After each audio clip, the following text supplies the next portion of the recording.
Yay! Spuds and spells, go! So, Big Sam's not here. Big Sam's not here. Sarah's not here. So, Argen and Elantara are NPC really accurately.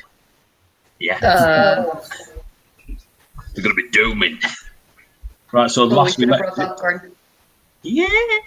Fade to black. Fade to black. Last we left it, you were leaving Crew on a ferry down the River Talhulla to a port town called Tool, because you had discovered there was a 5,000 gold bounty on silver dragons. You've all jumped to the assumption that it's Sendraks, except Sendraks. That could be any silver dragon running around. It could be any. Why would it be me? Because there's so many of them knocking around, like. Rygesh, a blue-scaled dragonborn from Quran, who is the tour guide of Quran, was in Crew, met up with Etain. They shared some information and a hat. And basically, he's going to be your simple guide to Quran. So, all sleeping, all sobering up, all stop killing each other. You woke up the next morning, you went down to said ferry. Elantara and Argen were... Oh, was it Argen? No, it wasn't. It was Sendraks, wasn't it? Elantara and Sendraks were up early and already boarding the ferry as you guys arrived. You noticed getting onto the ferry. It's a very large ferry. It's got a very large rectangular front. It's quite flat, where most people just sit and look out through the sides. Ah! Somebody in a towel! Oh, look at that protein as well. Yes! That's it, Jem. That's it. Was that a hammer in the towel? Get out. No, the stuff's going on YouTube. You know what I mean? Hello. We're recording it. We're trying to be professional. Get out. Eddy, she's in a towel. The ratings will go through. Don't worry about it. I can put Rocky in a towel if you like. Right. Hang on. Rocky in a towel would be absolutely stunning. I'm back in. You're back, of course, yeah. Never left, mate. Never left. So the ferry itself is a very large. It's got 2 floors and what's the bottom? What's the bottom of a boat? Hull. Hull. There we go. So with the hull and the 2 floors up, I've done my research. Don't worry about it. You know it rooms about 30 people. Etain and Rygesh will explain to you that there is no. It's not like you're fed and watered and waited on. It's literally a bit of a bed cot that you put your head down. Any stuff you take with you is your own gear, or you paid for before you got on the ferry. They're just from A to B service.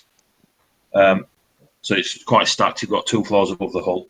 It's powered by the current of the river and a huge wooden water wheel that is turned manually. You can see 2 of the crew are quite hefty folk.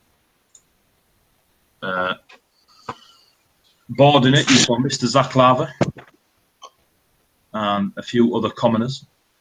You also noticed that from the pointed out to you bounty hunter group that were elite looking in Tommy Wasp a few days ago, that the blonde-haired, blue-eyed human with the immaculate shield and the huge green orc accompanying him also boarded the ferry. And you were on the ferry, and you were on the flat bit where they're all stood. Blonde hair, blue eyes, huge orc, Mr. Zaklava, Sendraks and Elantara. I'm bronze coloured now, aren't I? Have you done the makeup yet? I don't know. I thought we were doing it before I left. But Yeah, we I don't know. did it this In what morning. state I is think so. Sendraks? Is Sendraks silver, bronze, or robed? Bronze.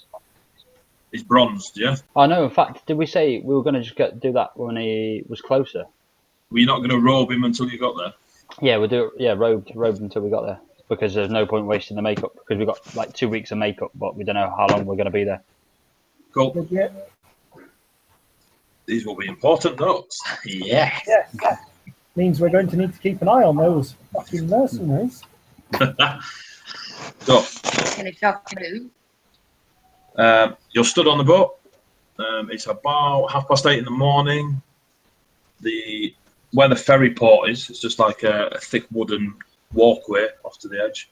At this point, the ferry is about 50 feet across, and the river itself is 100. So by the time it comes up and pulls off, Etain and Rygesh tell you that further down that the river will broaden to a very large 170, 80 foot wide. So it's quite lovely waters. And you are stood before a human who's female. She walks around with an air of authority. She's got short, mucky brown hair, as if brown hair could be any muckier. It's scruffy. The bandana that the others are wearing around their heads, she's got around her neck. She's as weathered as the rest of them. As you look around the crew, there is 7 of them, all pottering about, dashing around. They sort of give Etain a nod. They give Rygesh a rod, but they carry on. The captain in front of you, she's got a scimitar at her side, and I say finely dressed. She's dressed stereotypically like a sailor. Does she have a tricorn hat on? She does not. Oh. And Etain, you know her as Captain Ivory. She gives you a little nod, and she's like, "Welcome aboard. If you haven't been informed," she's addressing you all, "if you haven't been informed, there will be no fucking about on the ferry. It's a simple trip. Those going to Port Tool, it will be 2 nights sleep, and we'll arrive there on the 3rd day. If there are any shenanigans going on, I will pull the ferry over and you'll be asked to leave. If you do not leave, we will escort you off the ship." Understood? Mr. Zaklav says, "Oh, yes, very, very understood." The 2 bounty hunter types, Blue Eyes and Big Orc, they give a nod and a grunt. And there's a few of the other commoners, the civvies, nod, smile, etc. All in all, including you, there's about 20 of you, other than the crew, that are all on. Ivory gives a nod to Etain and Rygesh, and goes back up the steps to the back of the ferry, where she can get a bit of a vantage point. There is a large Goliath chap who, accompanied by a half-elf, they both head towards the back of the ferry where the water wheel is, and you see the half-elf unhook some chains and rope, and the Goliath stands either side, and from beneath the first deck, the big orc pops out, and the orc and the Goliath start rotating the winch that sets the wheel off, and the ferry starts to move.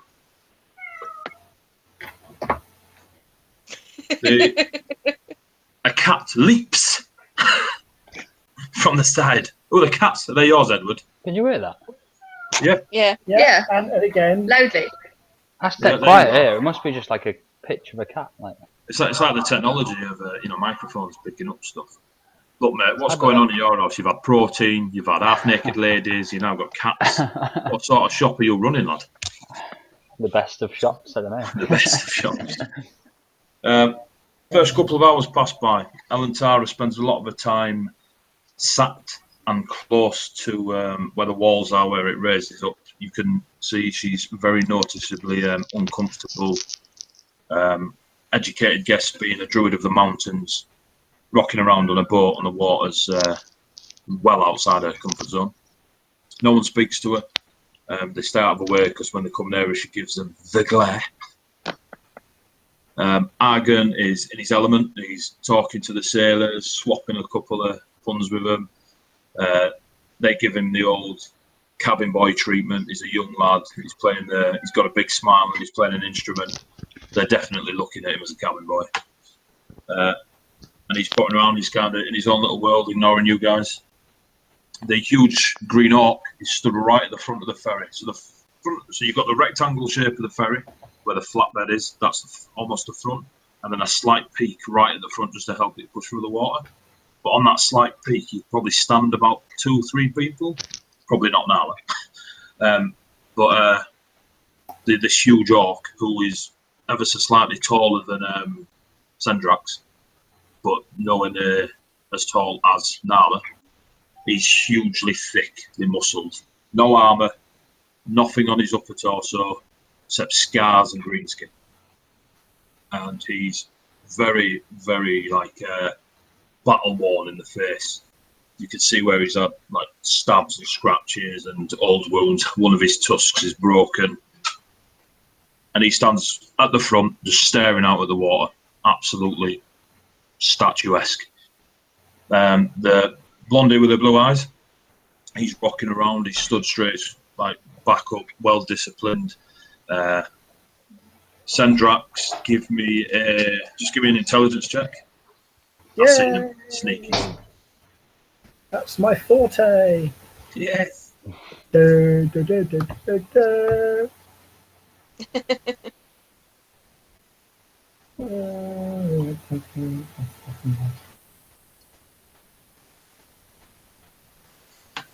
Natural 20. Oh, fucking hell! You're his Wasn't dad. You notice. Is that how it works? That's literally roll a dice. You've got a son. Watching him walk around, you can see just the way he holds himself and presents himself in front of people that he's very military-esque. And just through your studyings in the temple of the art of thumping, there's always a good mention of those that are more disciplined in a good thumping and those that are a bit more wild. This gentleman definitely falls into the disciplined art of thumping. Whereas the orc is, I'd roll, if there were such a skill, I'd roll to detect a barbarian. On a natural 20, you can't believe it's not Nalla. Like I said, the boat, even though it's a large vessel, is easily manned. Like, it's bobbing along, the wheels pushing it nicely, the current's quite strong. The crew are just pottering around. Your crew of said ferry. Kids are probably cooking on that. Your crew of said ferry is Captain Ivory, who's a female human. They're all armed in padded-esque armour. They've all got a scimitar on the side. All look weather worn. So you've got Captain Ivory, she's a human. You've got Etain will point this out to you, as will Rygesh. You've got Byron, who's another human, who's a bloke. They all look in their mid-30s. You've got Lingos, who's a half-elf. You've got an orc, who's helping the Goliath with the winch. You've got a Goliath. And I do apologise. I've lost the little bastard. Have you lost the plot? I have literally lost the plot. Oh no. Oh no. Where is my plot? Aha! I have found the plot. The Goliath is called Kayana, and the last member of the crew is a goblin called Arana, a little female goblin. And she is doing exactly what you'd expect of little sneaky bastards, staying well out of your way and keeps trying to get close to Elantara. She's, when you catch her, when she's not hiding and climbing up stuff, she's definitely the youngest. Even for a goblin, she looks young. She's called Arana. Her scimitar is still a scimitar, but it's smaller. And she's the only one on deck. Yeah, she's tiny scimitar. She's the only one on deck that carries a bow around with her. So, as the hours are passing by throughout the day, does anybody wish to do anything, or are you just letting the time pass? I'm doing my best under my robes to look small and unobtrusive. All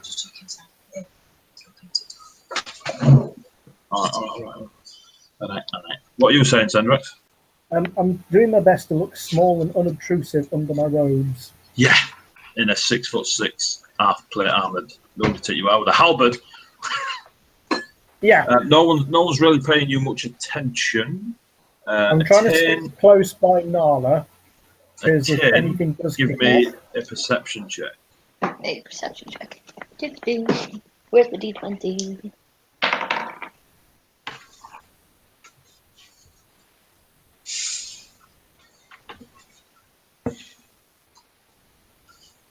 Uh, 22. You pass me that bottle. The juice. No. 22. You notice quite easily that two things that the massive orc at the front of the ferry is doing. One, when he eyeballs Sendraks, he's looking at him with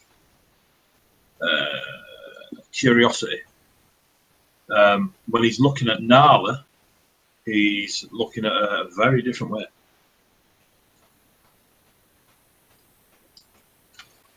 Similar to how Rygesh looks at you. Oh, interesting. But he then, does he? He doesn't notice you peeking. And then he just stares out at the water again. Mr. Zaklava is pottering about, and he's set up a little table that's on wheels. And this thing on wheel basically has the ferry bobs. Not that bobs are relocked, because it's a massive piece of wood. Every time the little table moves, he follows it around, and he's just pushing it around, and he's asking like the crew and the other townsfolk and crew that are if they want to buy anything. What you do notice is that the other townsfolk of crew are literally that. They are townsfolk. None of them are the adventurers you're used to seeing in the taverns and the blacksmiths and the other shops. These just seem to be casual folk heading down the river. Just normal people, like. Just normal people. Yeah. I still got the Zach Lava on me, haven't I? Because I never actually gave it to the. You never gave it to the girl. Yeah. What a gimmer. No, because we fight kicked off everything. So I'm That's gonna. smooth. And to be honest, Nalla nailed the desserts, so I wasn't gonna try and overshoot. Finish it on a low. So I'm gonna go up to Mr. Zach Lava with the Zach Lava open, like in front of me, like. All right. Mr. Zach Lava, my friend. You notice that he's in a very bright orange setup from the desert lands. Very loose, very flowy. He's quite a large, rotund chap anyway. Turns around, he's stroking his thick black beard, his turban's wrapped nicely around his head. He's like, "My friend, how are you? Yes. Would you like to buy some baklava or zaklava?" I'd like to share. I'd like to share. I'd like to share. As you're saying you'd like to share, he's rolling sideways to his right of the table as it bobs. He's like, come, this way. I bought this from you recently. It is really good, and I would like to. Yes. He reaches over and share a piece. Share a piece. Yes. Oh, you only have 9 pieces. I would eat one too. Right, it's good. It's good. Makes you strong, my friend. It's very good. You buy more? You only have 8. Oh, well. 7 now? Or? 7. Yes. You eat some. Greedy. You're very greedy. You fat pig.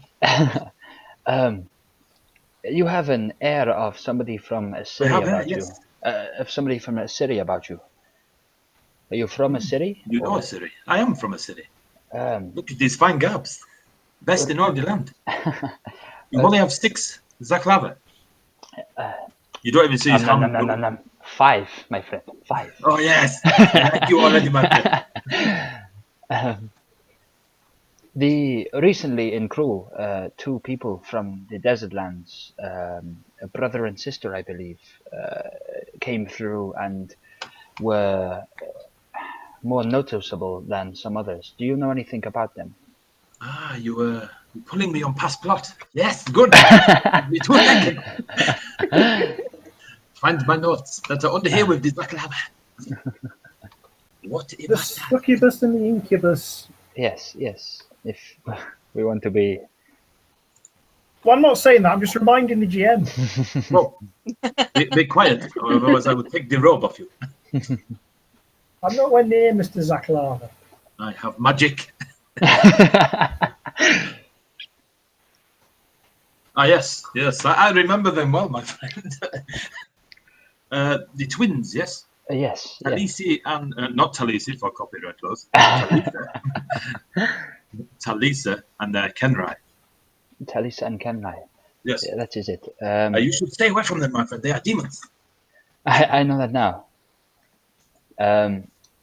Do you know if are they actually from a city themselves, or They travel the world, my friend. They are traders like myself. They are very rich, but I think they use their powers. I think that too. I tried to use my powers, but then I got caught and they slapped my hand. Oh. Do you know if there is a particular place that they call home? Or I've only seen them in city, and Crow, I see, and I see. Etain, and never Karan. I've never seen them in Karan. Interesting. Thank you. Are you heading You're to? very You're heading to the Etorian Empire now with us? Yes. Oh, yes, you're on the boat. I will de-ship at Toul, and then I will head into the lands of Victoria. I see. Do you have any intentions there, or just to trade? Yes, sell lots of Zaklava. I see. Well, not lots, because obviously I want some for myself. It's so beautiful. I realized I do not have any pieces left. Yes. So, but yeah, that is it. Thank you very much. You're very welcome. Shukri. I heard Etain is also a massive fan of the Zaklava. Perhaps you should try and sell some to her. Etain, the pretty little half-elf. Yes, that's the one. She likes Zaklava. You should try, give her the hard sell, if you know what I mean. I have tried many times, my friend. You always bring the Zaklava back. Perhaps a wager. Which are a betting man, my friend. Yes. He literally perception check. Oh. Yeah. Do you see the dollar signs go ching-ching in his eyes? Bum bum. I've lost my dice. Roll a Lost your D20. dice. Don't worry, it's not There we go. I like rolled a when 9. we Rolled a did 9. Nice. It's like I was making maps. 17. 17. It's very good. Your keen eyes see him pull a deck of cards from under the ropes. From under his ropes. Not Not a card. You play cards? Not a card wager, but Oh, I do play what? cards. I was going to say perhaps a wager that before the end of this trip, because you seem like a very good trader. Look at my clothes. If you, before the end of this journey to the port, sell Etain a box of Zaklava, I will buy 2 boxes. If not, you have to give me 2 boxes for free. She doesn't like Zaklava. Try out your trading skills, my friend. You said you were a gambling man.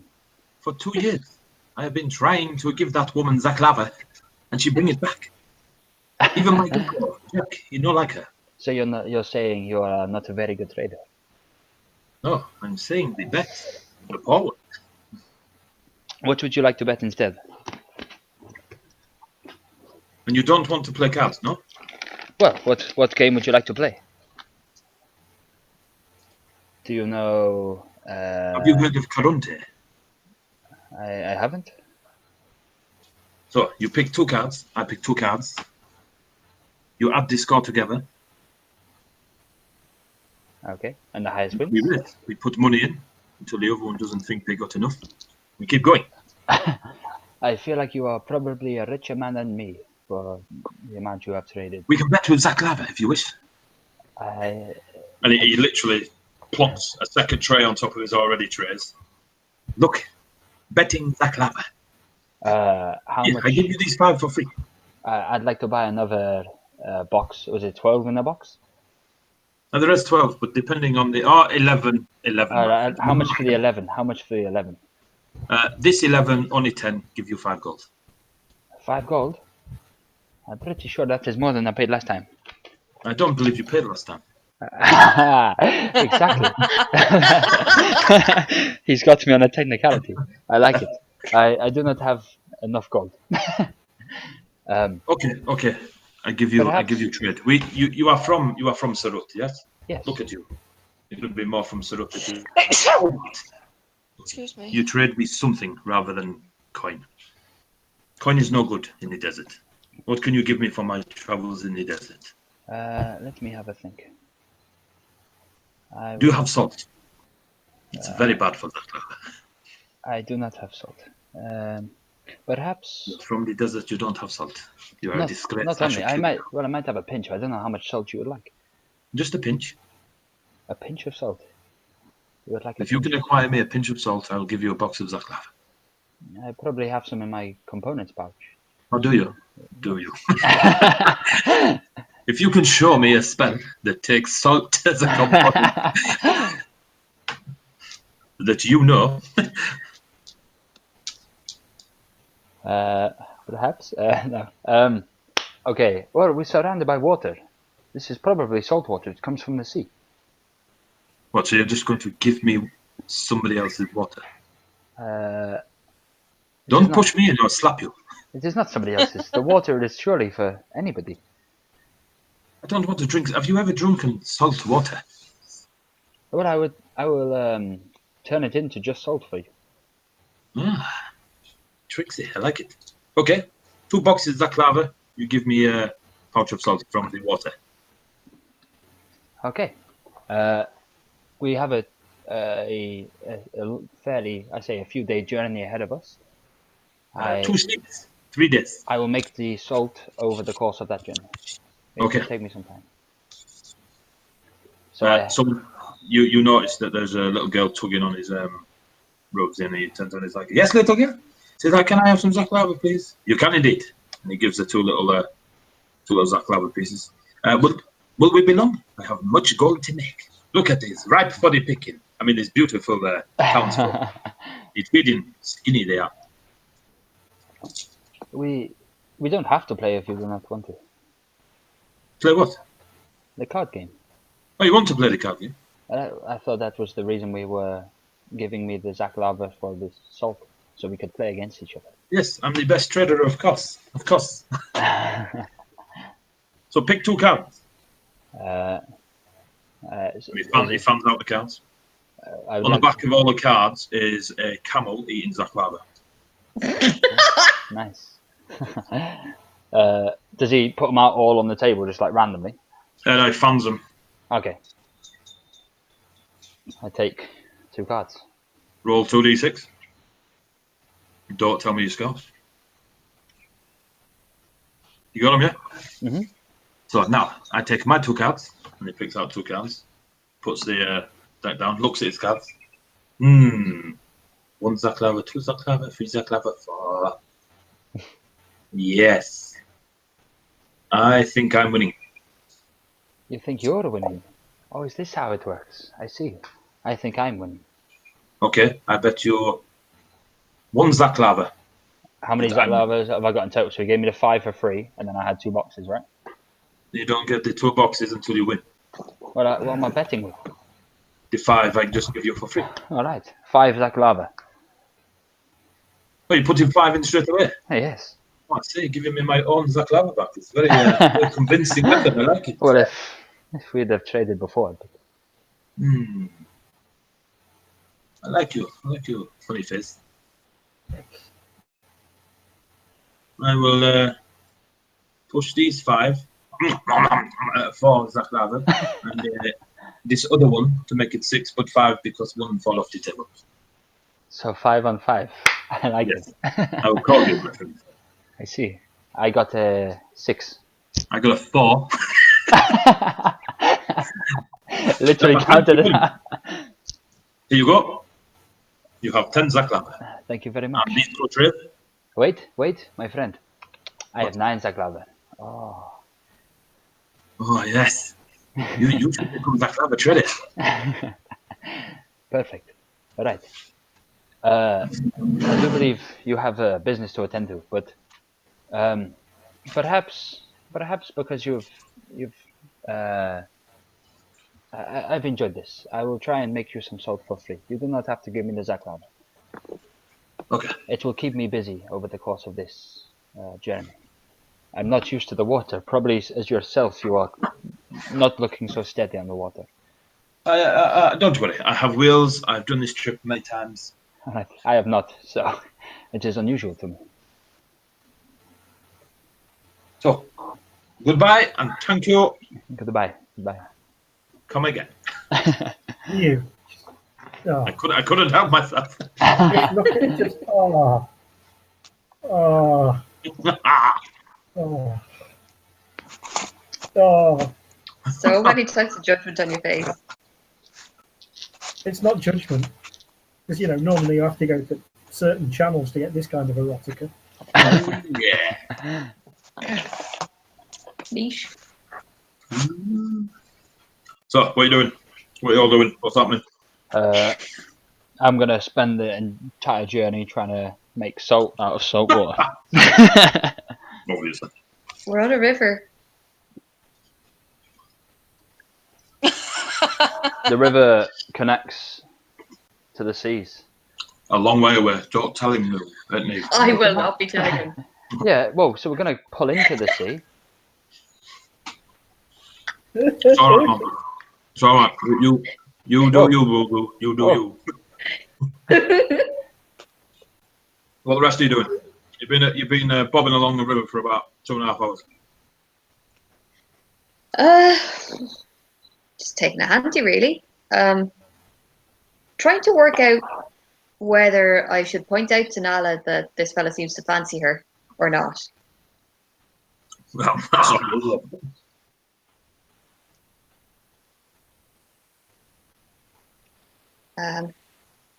And I reckon about a half hour is probably long enough to get bored enough to go, fuck it, I'm just going to go for it. Wander over to Nalla. Okay. Nalla, you see the tea frame of the tin pottering towards you. Hey, Hey, how's it going? all right. You? Good. Spotted something interesting there a while ago. So, I think there's someone on this boat who fancies you a little bit. Do you see Huh? that? Do you see that big orky-looking fellow over there, in just over at the very front of the boat? I can never remember what that's called. That bit, anyway. Stern. Big fella. Stern. Fuck it, front of the boat. Yeah, the front of the boat. Yeah. Yeah, Mr. Green and Shirtless over there. I reckon he was checking you out earlier. Just so you might want to know. Well, that's all they'll be doing. So I shouldn't go over and put in a good word for, or, find out a bit about him then, no? No. The only good word he'll be getting is getting thrown off the other side of the boat. Okay. So if he were to hypothetically ask me to put in a good word for him, I'll tell him to save his breath, yeah? Yeah. Cool.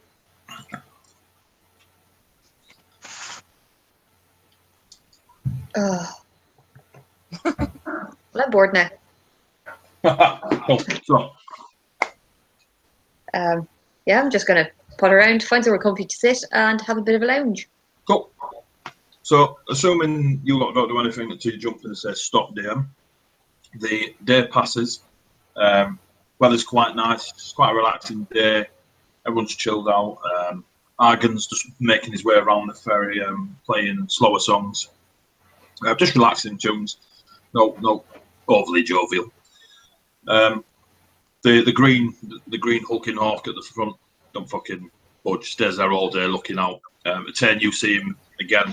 Spends a lot more time eyeing up Sendraks this time. In the same way that he was looking earlier? Yeah, he's very, very. You know what a dicker is? A what? A dicker. What? So basically, That sounds dirty. it's not. Their role is to basically be a spot out, lookout, and then inform the main baddies of what's going on. Oh, right. You will have done this on your tour guide duty. Mm-hmm. You notice that every time he's looking at Sendraks, he then gives a nod to the old blonde-haired blue eyes. Every time?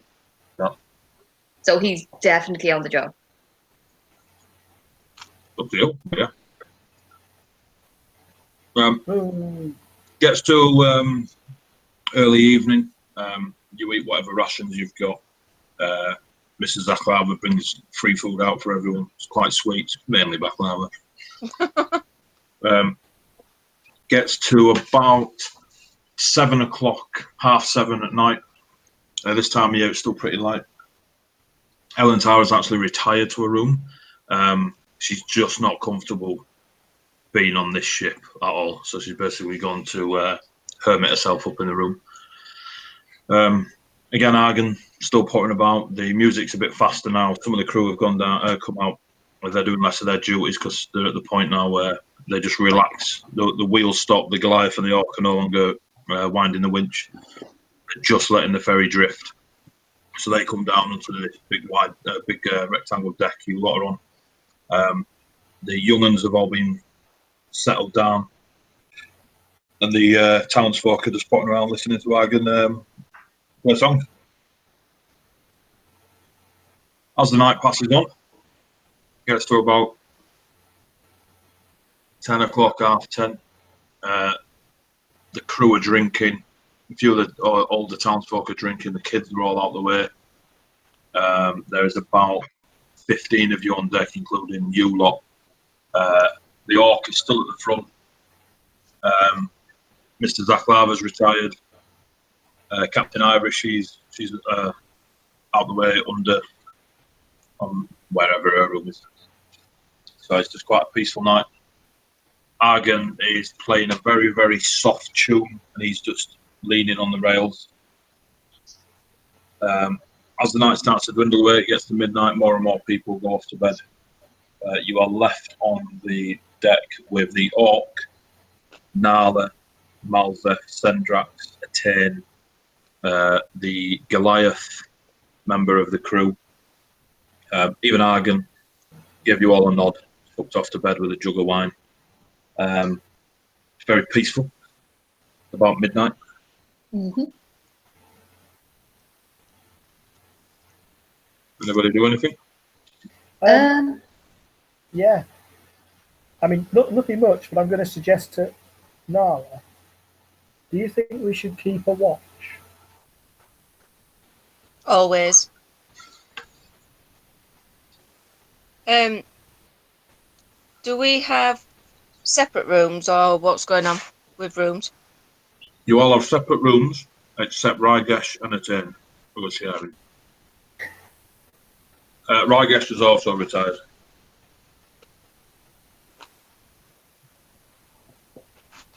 I do not mind staying up a little bit later and watching. I kind of like. I've never experienced this before as much as this kind of travel. It is interesting to me, and I would like to maybe just take it in. Although, and I say this a bit quietly. Speaking of watching, Nalla, you remember what I was saying to you earlier on? Yep. I've been watching him for most of the day, and he's been checking Sendraks out in a very different way. He has been watching. So, if you're staying up to keep an eye on him. No problems. You notice the scenery at the side of the river. The river's still about 120 feet across. It's gone from the grassier plainlands just outside Cruel. It's now becoming quite dense with trees either side. And these trees come right up to the edge of the river.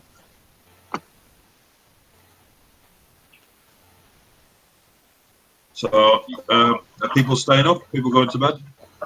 We'll do shifts if. Who's on first shift? I'll take first. Yeah. Alone? Unless anybody wishes to stay. Do we want to do perhaps? How many are there of us? Argen and Elantara have already gone to bed, yes? So there's just us 4? Yep. Who's staying up with Marza? Because we can't just do shifts with one of us. That doesn't work. I can stay up. Right. Are you sure? Do not. Well- Do you wish to get back to that you're staying with Ragesh? Hey. I'll stay up with you, Malza, for a bit. Can't believe you're fucking helping her out for a booty call. Fucking don't you worry, love. We've got this. I'll stay up with Malza. Grand. Cool. Sendraks, to turn you bugger off back to your rooms. Yep. As you Disappear off. as you go through the door into the it's just corridors. There's like 2 or 3 corridors. Very simplistic. Loads of doors. None of them have any of the little windows. Or it's just a solid door. Sendraks reckons if you give them a little shove, it probably just take them off their hinges. You can hear people sleeping, kids moaning, rolling about, parents telling them to calm down. There's 1 or 2 snoring. There's nothing deadly about putting around these corridors. You see another set of steps that go down, and another set of steps that go up to the first floor. You find your rooms that you were pointed out to earlier. Sendraks, you walk in. There's a bed cot. It's only about 5'3" long. You get down on it, get your head down, unless you do what else before. Whoa now, Pickle. Whoa now. All right. Right. There's a bed cot that's not big enough for me to sleep on. Yep. So I'm going to remove the sleeping materials from the bed cot. And then I'm going to move the bed cot in front of the fucking door as a barricade. And then use my camping gear, sleeping mat and stuff to settle down for a bit. Okay. Etain, as you go into your room, you hear a... yeah. And you assume Sendraks is doing some ninjery. Calisthenics. Yeah. You open your door. Ragesh is laid there, 1 knee up, and just looking at you. Stark, scaled, naked. Holding the cover with 1 hand. And he just looks at you. His little feathered hat just hanging on the side. Well, Bit of black. What a guy! What a guy! So, back to the other 2, Malzef and Nalla. You stood on the deck. There were 2 or 3 torches on either side, just with a real small oil burners. So it's not a great light, just enough. back in a sec. Again, this time of year, it's still not obviously light because it's fucking midnight, but it's not as terrifyingly dark as it could be. Stood at the front is still the orc. You've only really noticed him take a few side steps or anything. He's stood at the front of that fucking ship, staring out. No longer looking back. No longer concerned or anything that Sendraks isn't there. He's now deliberately eyeballing the trees on either side. Where's you the do not- Goliath gone? The guys, they've all gone to bed. The only crew member left is the little goblin girl, who is sat up on the rails near where the captain. It's not a wheel as such, but it's almost like a large rudder that you would expect they just get an element of steering out of it. And their little goblin girl's just chilling out.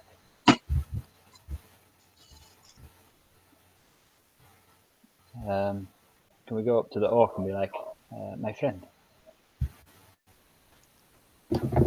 As you approach, you get about 40 feet from him, and he turns.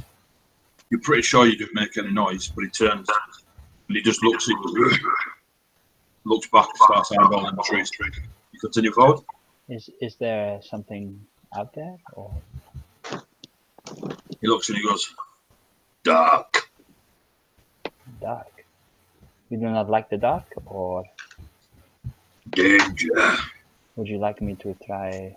I don't know if I can light it up there. How far is the bank from the? No light. Oh, okay. If any danger comes towards us, let us know, yes, and we will help you out. I see danger. You know. Good. All right. I'll go back over to Nalla.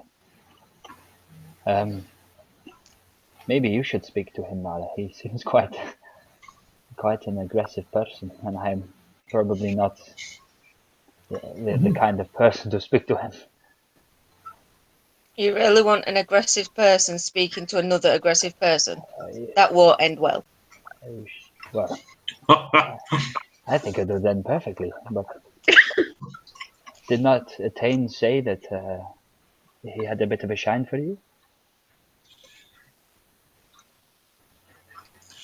Like I said, only shine he'll be seeing was the top of the water when he lands in it. Wow. You should stay here. I will sit over here and we shall wait. Right, cool. As time passes, how many hours are you doing? Didn't think about that. Let's go with 4. So, Yeah. Oh, yeah. as it comes to about 3 o'clock in the morning, the orc is still stood there, like some sentinel of the ancient times. The little goblin girl's disappeared. Both of you give me a perception check.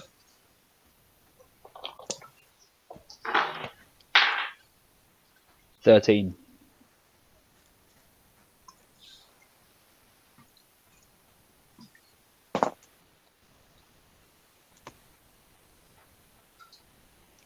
What is D20 and what do I add? Perception. I actually add. Yeah, perception. Where is it? I've got. It's in the middle bit of the sheet. All your skills Oh, like there, yeah. animal handling. I found it. What's your total? Pardon? What's your total?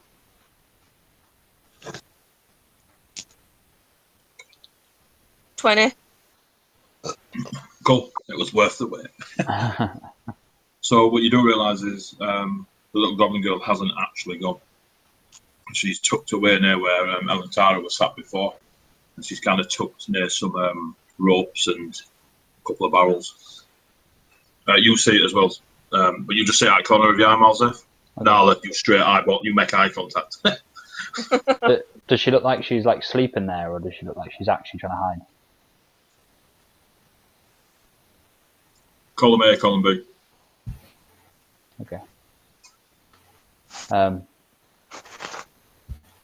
Okay. 3 o'clock in the morning. We'll wait out the extra hour. Cool. Gets to 4 a.m. Quiet night. Nice little breeze. You've travelled a fair amount. Like, it's a full fucking day. It's now 4 o'clock the next day, so you've been on it, what? 20 hours? Mm-hmm. 19 hours? Bobbing along on the flurry. The trees are really thick now. You can't even see the areas where it would be a bit grassy or more plainlandy. It's very thick either side. There are, what you have noticed, more so at this time of night, is that there seem to be man-made lay-bys on the river. Not big enough for the ferry, but big enough for a small boat or a few people to swim across over. They look like resting lay-bys. You can see like where someone might have had a campfire.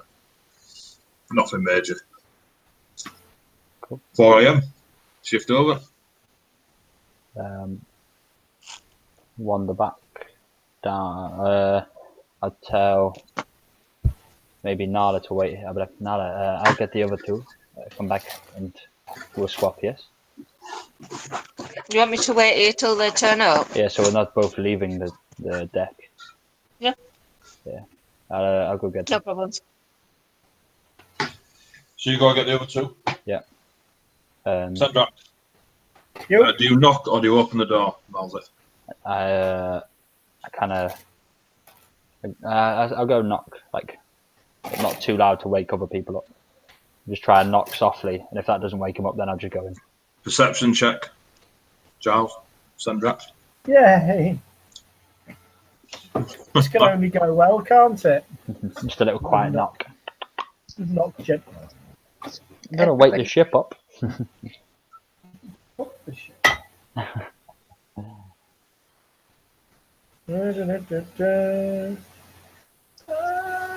17. You hear a gentle knocking on your door. A rapping at my chamber door. Did it? Sendraks. What? Are we okay to swap now? Give me a second, lad. Okay. I'll move the bed and stuff out of the doorway. You hear a scraping of wood.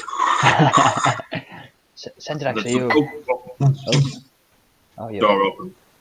What is going on in there? That's fine. Just security.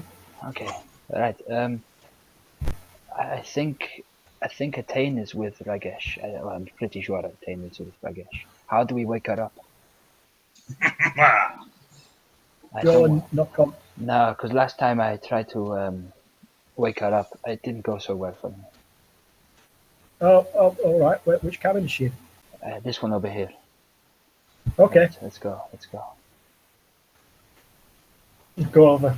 And I won't knock softly on the door. But then you hear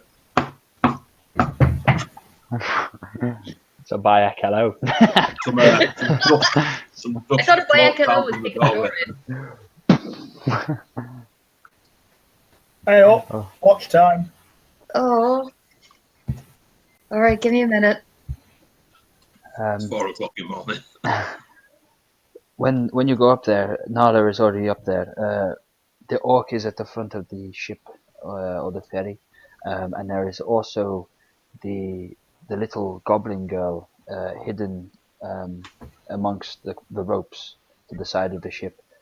Nalla knows where she is. Get Nalla to point her out so that you're aware of who is on the deck. Right, All right. I will retire now. do they not sleep, these bloody orcs? This one doesn't, apparently. So, Miles, if you go to your bed, Yep. Get your head down.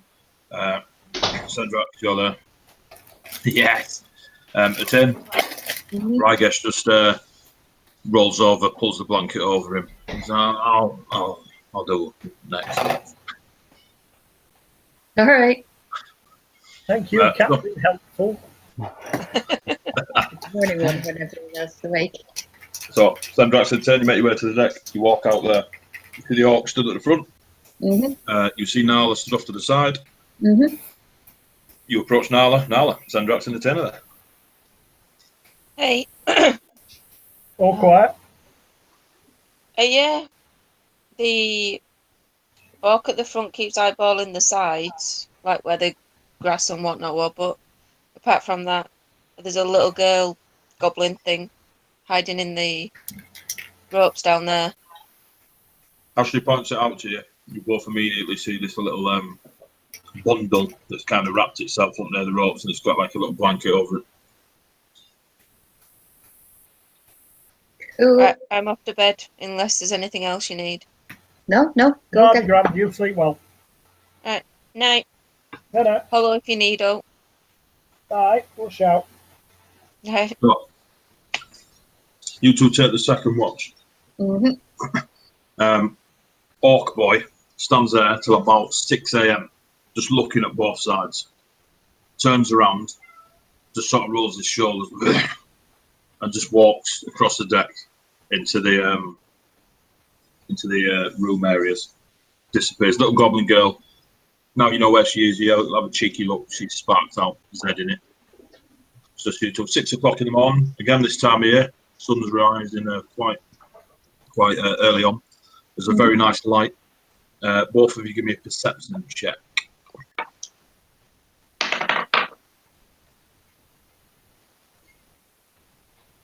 22.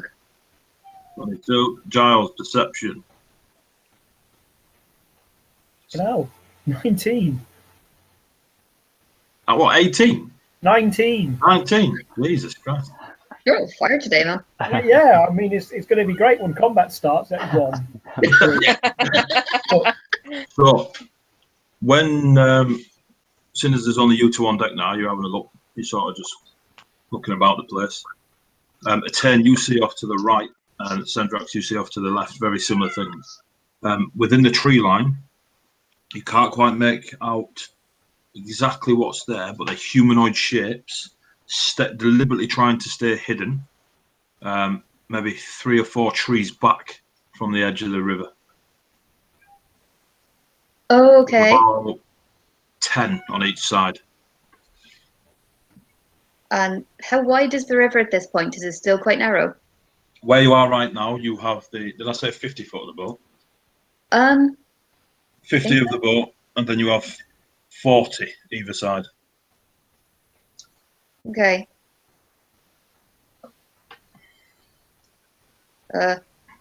Sendraks, Mm-hmm. I can see something in the forest there beside the shore. Can you see anything on your side? Is there anything on my side? Exactly what I told Etain. You see about 10 humanoid shapes staying 4 or 5 trees back from the side. Aye, but they're a long way from the shore and a long way from us. But do they have bows? You can't tell. Spears? Can't tell. Stuff that's really hard to see that I couldn't tell at a distance? Maybe? No. Oh, it's worth a try. I might get my shield out. I might dispense with the halberd here. Oh The my god. shield might be handy at this point if people start lobbing stuff at me. I know what I'll do. I'll give them a friendly wave.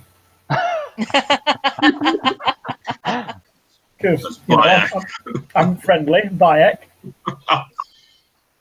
So as you wave, you see the front one stop, and then the other 8 or 9 then stop in turn, and they fade further back into the tree line. Goodbye, friends. So much Bye-bye. so that they disappear out of sight. Bayek's blessings be with you. Have a thumping good day. Give me a perception check, both of you. Come on, let's see a return to Gormless form here. Come on. Don't let me down, boss. Don't let me down.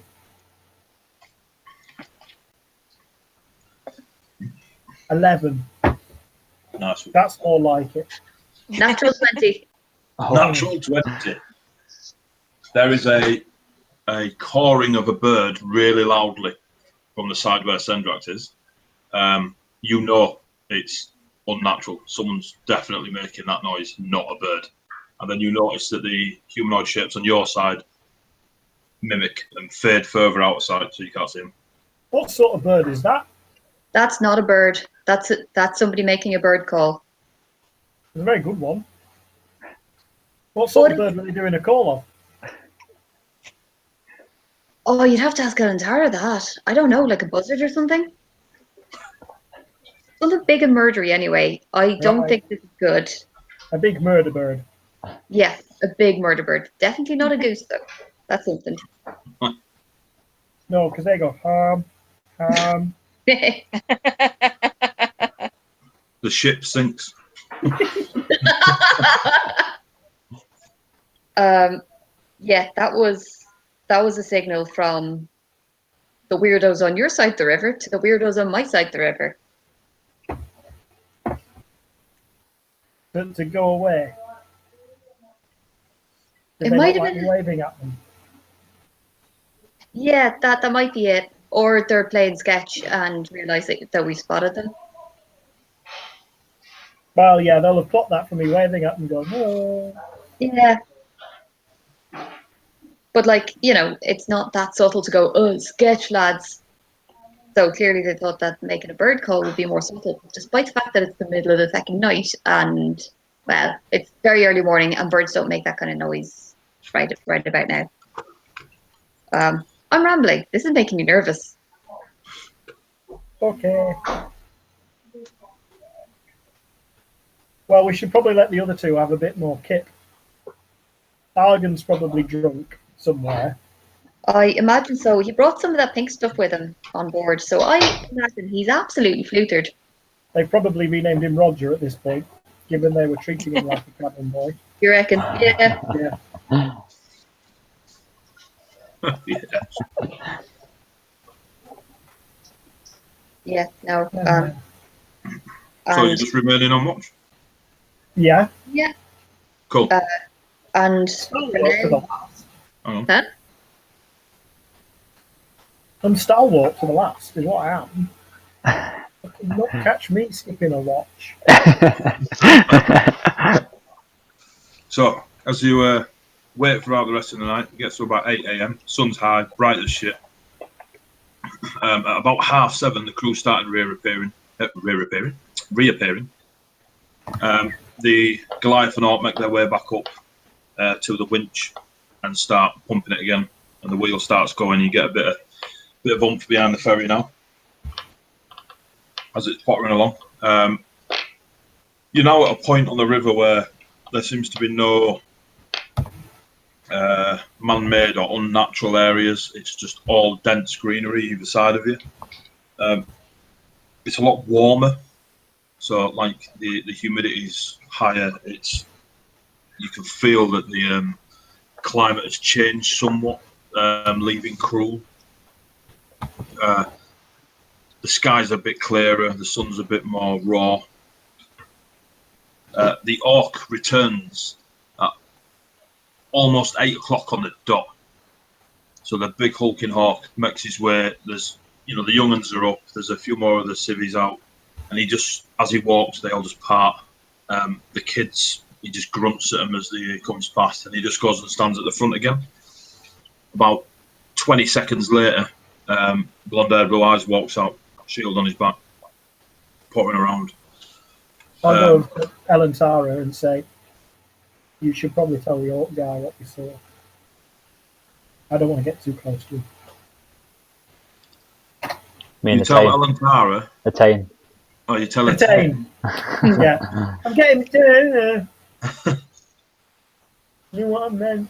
He's been up for a long time. Yeah. So you tell Etain what? You should probably tell the Orc what we saw. I don't want to get too close to them. Yeah, you're probably right. I saunter up to the Orc. You get about 40 feet from him. Mm. Give me a stealth check.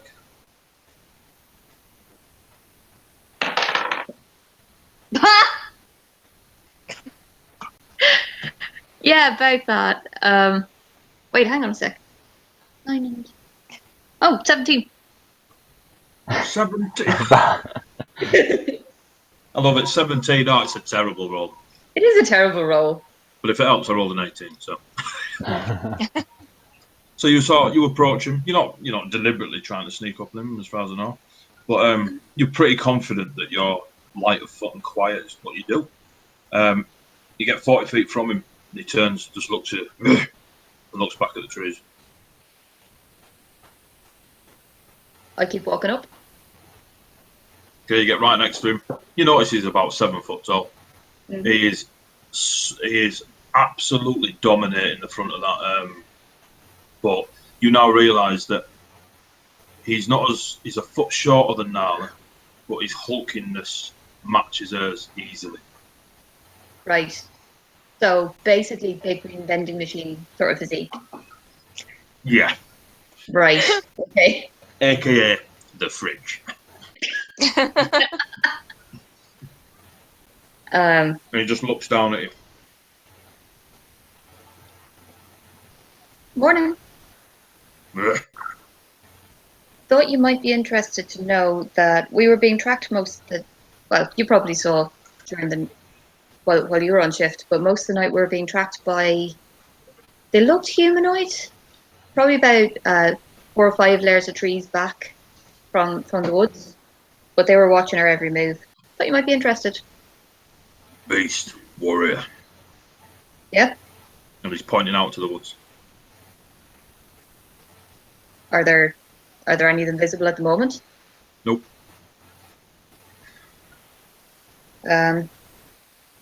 You can see where he's had his hands on the railings, and even though it's thick wood, you can see finger marks in the wood where he's squashed the wood.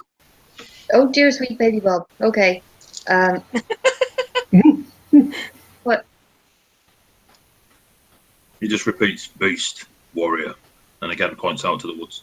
You run into them before?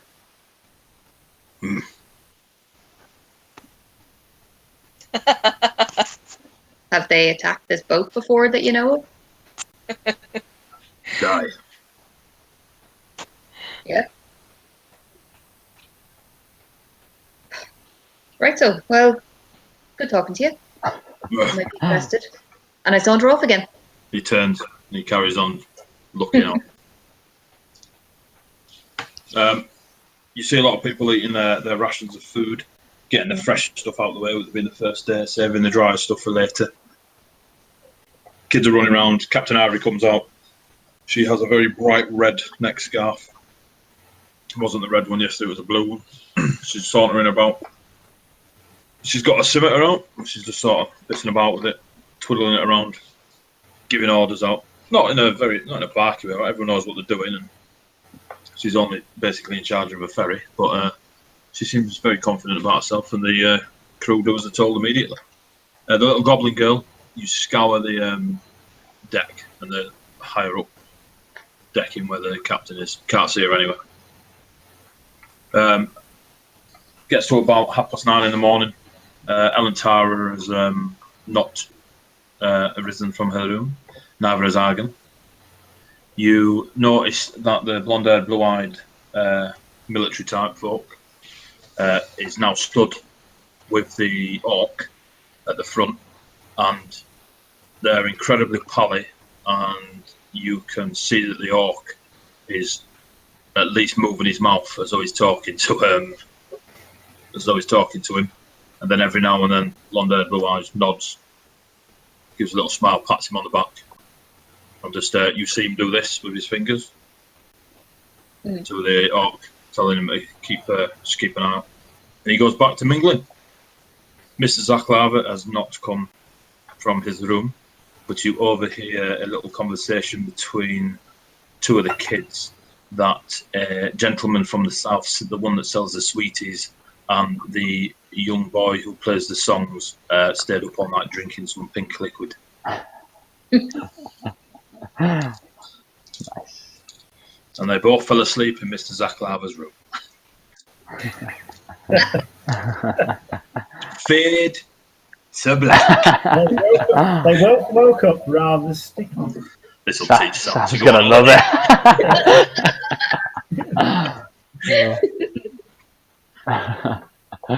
I love that he's gonna watch this back, like see what he's done, and then he'll get to this point and be like, "Oh, no."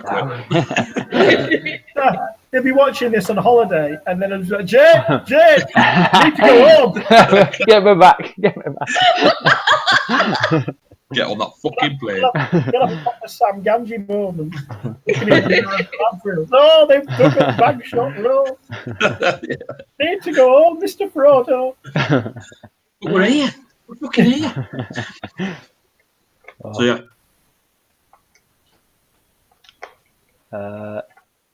Are we up now? Me and Nalla? Yeah, you're all up. You're all up. I've got no plans for the day. You dip in a small cup from the ship into the water as you're passing. What are you doing with it? Does it smell like salt water? Does it? Give me a perception check. 8. You give a whiff and you're like, not a clue. All right. I'll go and ask the captain. I'll be like, Captain Ivory? Shoot turn. Yes. Do you know how long before we get to the sea, as it were? Are we still? How much more river do we have left? Surely we must be closing on us now. Probably late this afternoon. Okay, perfect. So when the ferry starts bouncing a lot more, I've just dropped a dice under the table, never to be seen again. When the ride gets rougher, we'll be close to the sea. Okay, perfect. Thank you. Anything else? That is it. That is it. No way, boy.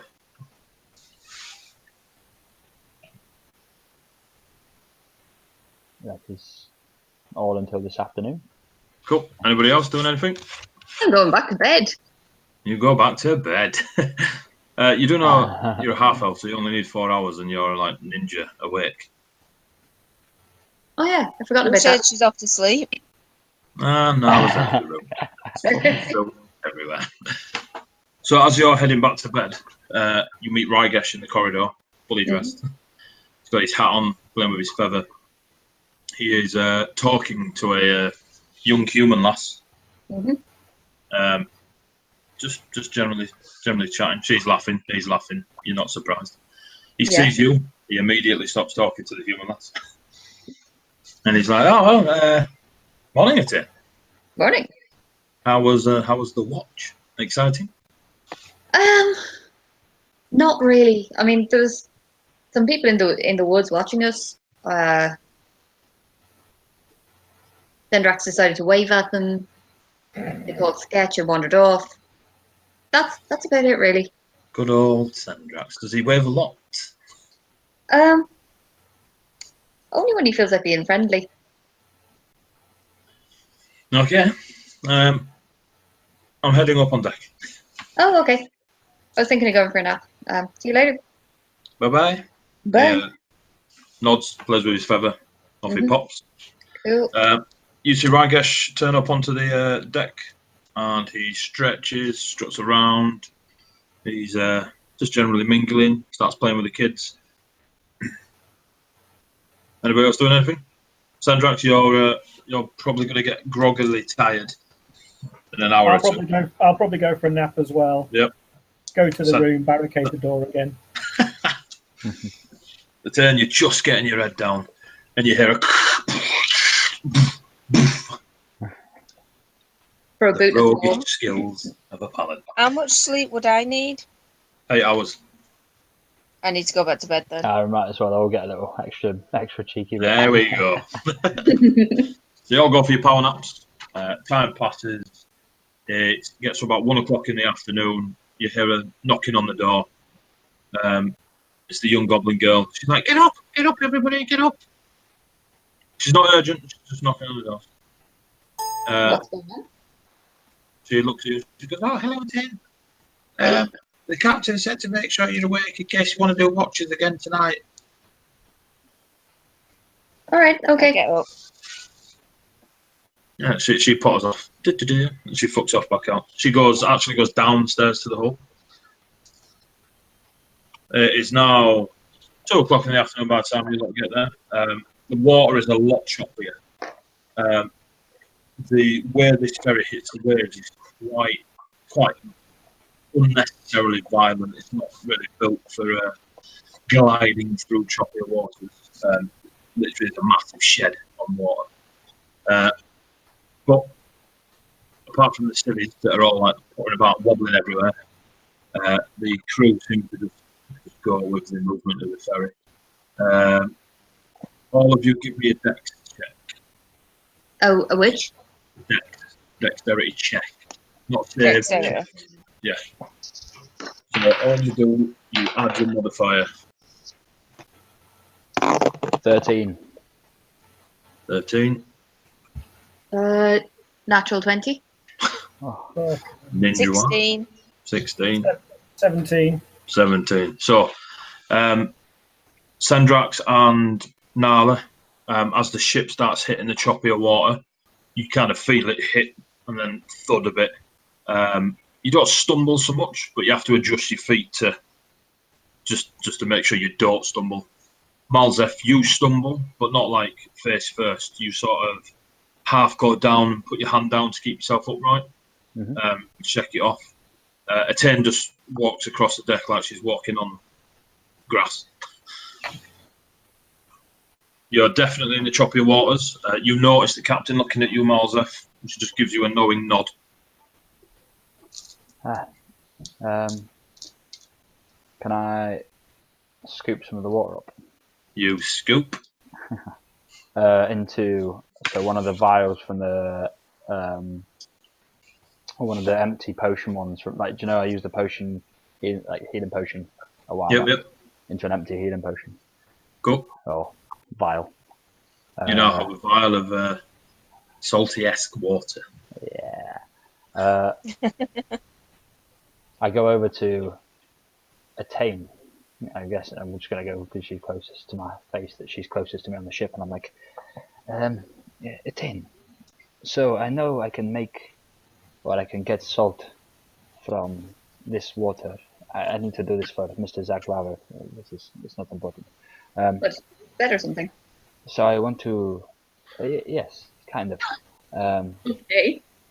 I'm going to distill this, so I need fire, but I assume making a fire on a ship is probably not that smart, right? Right. Can you, do you know if perhaps, you know this captain? Mm-hmm.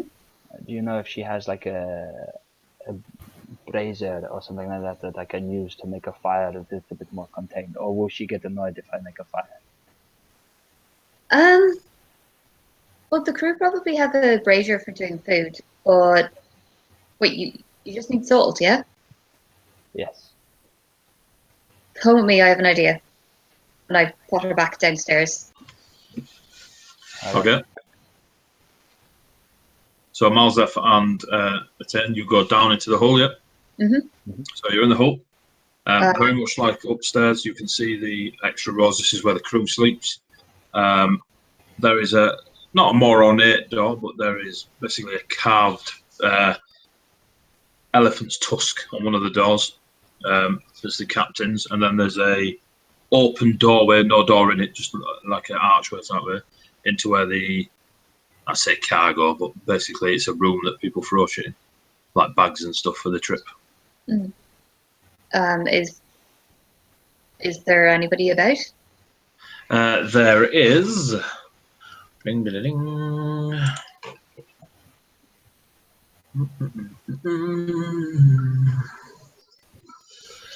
There is. The male human called Byron, shaved head, scruffy beard.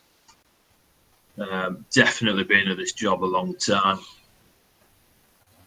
Stocky-esque, looks stereotypically like someone who spends a lot of time on boats pulling ropes and mountain shifting stuff. And he's just in the little store area moving bags about. It looks like he's separating ship stuff to belongings of folk on the ship. And I would have met him before, yeah? Yeah, you're not on best buds, but he knows you. He knows you're the tour guide of crew. You know he works on the ferry. You bumped into each other a few times. Cool. Hey Byron. Hello, Etain. Are you terribly busy at the moment? I was wondering if I could ask you a favour. Just shifting shit about, but I can give you 5 minutes. Well, I was wondering if I could trouble you for a pinch of salt. I've got a bit of a sore throat, and I thought gargling with a bit of salt water might help. Pinch of salt. Yep. Give me 2 seconds here. Roll a d20 and do a charisma check. Charisma. Or persuasion, or just charisma? Nope, it's charisma. I'll go with the DM in, Eduardo. That's Guys. 15. Nah. Yes, just wait here, love. And you see him rummaging through, and some of the ship's stores. There's a barrel and a couple of chests, and he opens one of the chests, and there's quite clearly cooking-esque materials in there. And you were right; they just have a brazier. They don't have a kitchen area. If they want a bit of hot food, the brazier gets lit up, and they've got some herbs and spices. And he pulls out a little wooden pot, and he's like, "There's the salt. You got anything to put it in?" Yeah, I've got a cup with me. I just pull out my my little drinking cup. Cool. He pours a little bit. Is that enough? Plenty. Thank you so much. Really appreciate it. No worries. No, I've got shit to do, so if you don't mind, I'll get out your way. bugger off. Nice one. He gives a nod to you, Malzef. He Stares at you, don't even have a fucking clue you're wearing makeup, and carries on doing his shit. Okay, so wander off. You go back upstairs. Yep, You're back on the deck. that's it. How much do you want for this? How much have you got? Your soul. I do not have much money, but like I understand how precious salt can be. Although, I think somebody said that they use it more liberally around here. I'm not sure. They do. What you could do for me is help me make a shit ton of money. I'm sure I could do that. Okay, then. But it might involve handing Sendraks. I'm joking. But I would endeavour to. And Good. I will endeavour to. Holy shit. Thank you. Much appreciated. I give him a pinch of the salt, and then, just in case anyone's watching, I do actually go make some salt water and gargle. Okay. You see Etain take a... I stop her before she does that. I'm like, if you're going to gargle it, can you take this salt water and I'll take your cup for a bit. Fine. Okay. So, Etain gargles with salt water.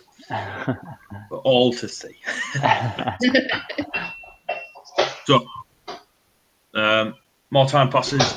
The orc is now a bit restless as he's walking around the front. And he just turns. It's about 3 o'clock in the afternoon. It's belting hot. 3 o'clock in the afternoon. And he just goes, "Arr! Arr!" And you see Blondie with the blue eyes rush up to him. The orc starts pointing out to the sides, the forest sides. And Blonde Blue Eyes turns to the rest of you and goes, "Ladies and gentlemen, prepare yourselves for an attack." And he pulls a shield off his back. Pulls a shield off his back. And everyone just looks at him like a fucking idiot. And the orc steps forward and goes, "Arr!" And all the civvies just fucking scream and flee to the through the doors into the rooms. You are left on deck with Nalla, Sendraks, Malzef, Etain, Blondie with the blue eyes, the orc, Captain Ivory, the Goliath, and the orc from the crew. The rest of the crew have run down in to make sure that the civilians are all right. As this is happening, all of you give me a perception check. 17. 17, 12. 12, Back on form. 18. 18. 10. All you needed was 10. Fucking hell. Hey. So, you three are like looking around. This orc screaming its tits off, quite clearly scared everyone off deck. Ivory.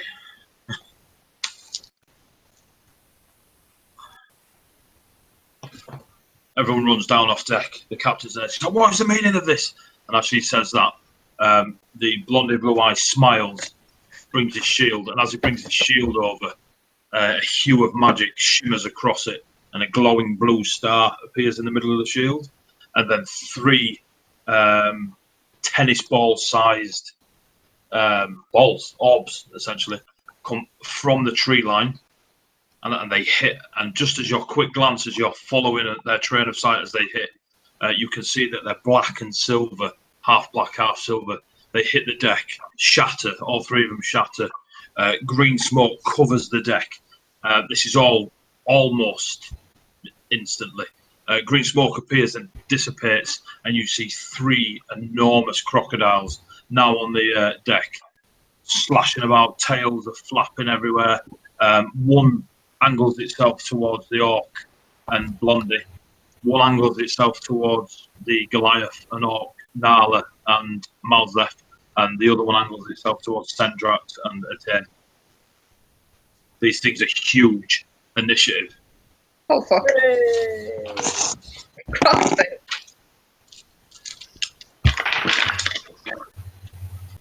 Alright, Jesus Christ. 15. 15? 10. 13. Hang on.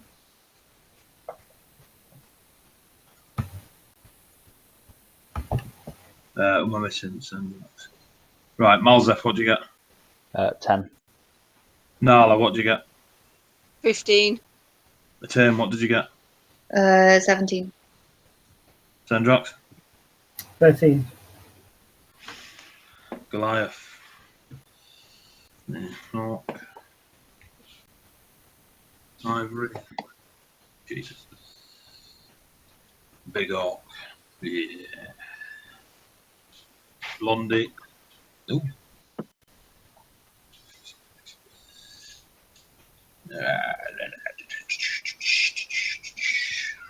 Croc 1, natural 20. Mother. Croc 2.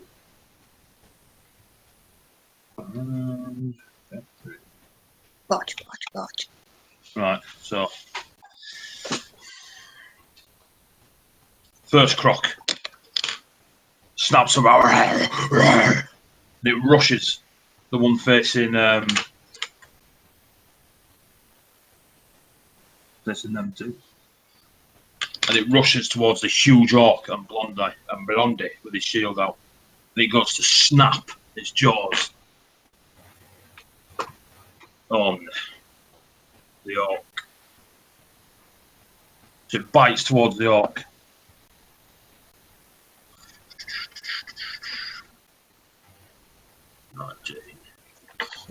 Lovely. Bites onto him, and you can see his teeth sink into his flesh. Not too far though. Holy shit.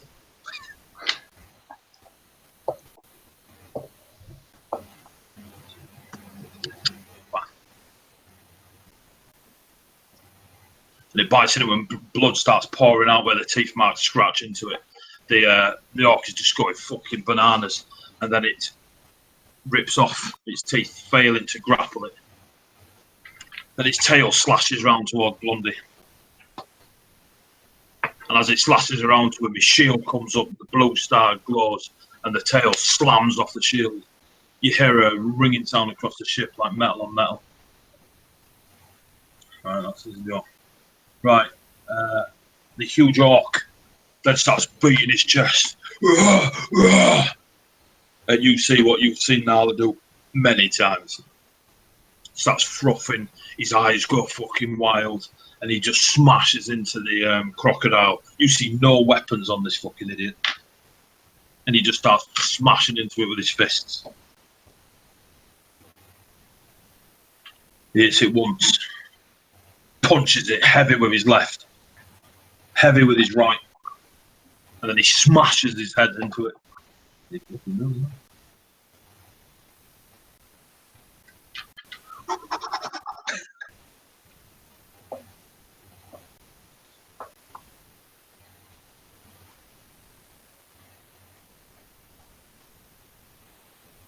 smashes once, smashes twice, smashes his head. The crocodile, really, you see bits of scaled armour.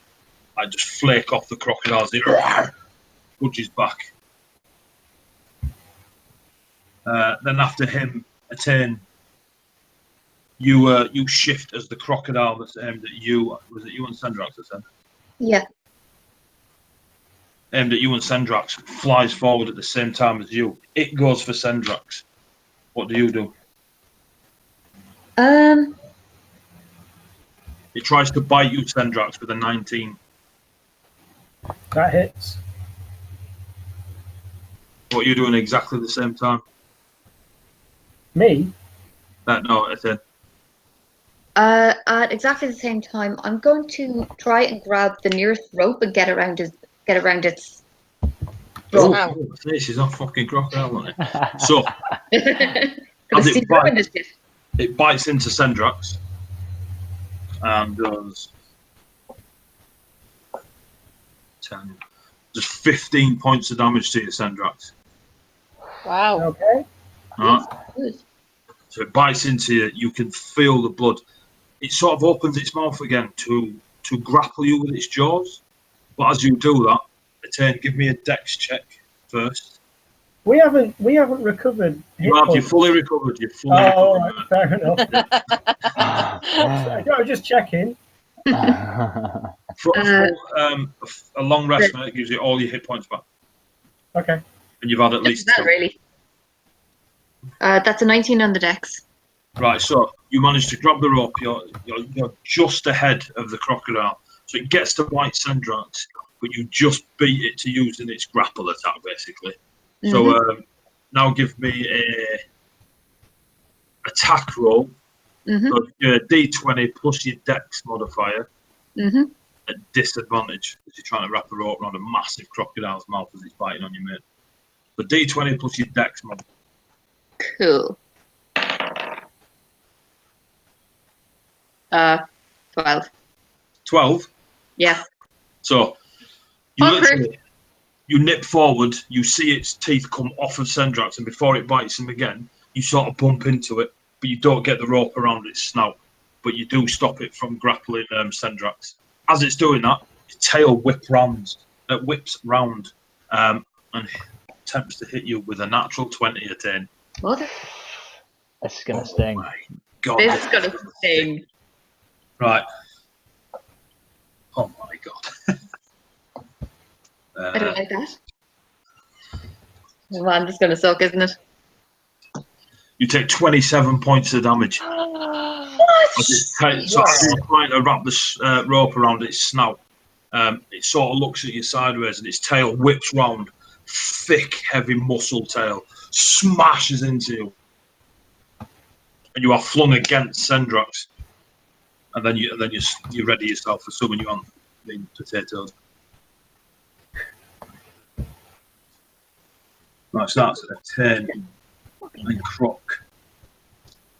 Right, the Goliath that was turning the winch makes his way down the stairs from the winch and makes his way over using his entire dash. Makes his way over to stand with Etain and Sendraks. 27 points of damage is more damage than I can actually take. Okay. Yes. I've got 16 hit points. You have 16 hit points? Yeah. What level rogue are you? 4. 4, yeah. Level 4. Have you been adding Have you been doing your hit points when you level up? I can't remember. Probably not, So actually. you should start on. So you should start on. What's your con modifier? +2. +2. So you get a 1d8 as a rogue. Yeah. So you get So that you're max at 10 level 10 1. on level 1. Yeah. Then. What? Plus a +2. So that'll be Same. 16. Roll 3d8. No, do. All right. 14. 14. So Yeah. 30. Plus 16. So you have 30 hit points total. Oh, okay. All right. If it's not on your thing, and we can change it afterwards. But if you just make a note, you've got 30 hit points and you've took 27. Right. Okay. All right. So you're on 3 hit points. Grand. Still pretty fucking hefty. Yeah, So- not great. Goliath uses his go to come running over. That's his go. After the Goliath, you guys, 15. Nalla. One crocodile fucking bit into your pal Tiny, then slammed Etain with its tail. You have no idea how she's still standing. You see the crew member Goliath come running over to stand with him. He's got like a thick bladed scimitar in his hand. One crocodile smashing into the huge orc and Blondie at the front of the ship. And there is another orc in front of you and Mother. So them three are kind of in the circle, and you guys are at like triangle points of that circle. Right. I'm going to rage.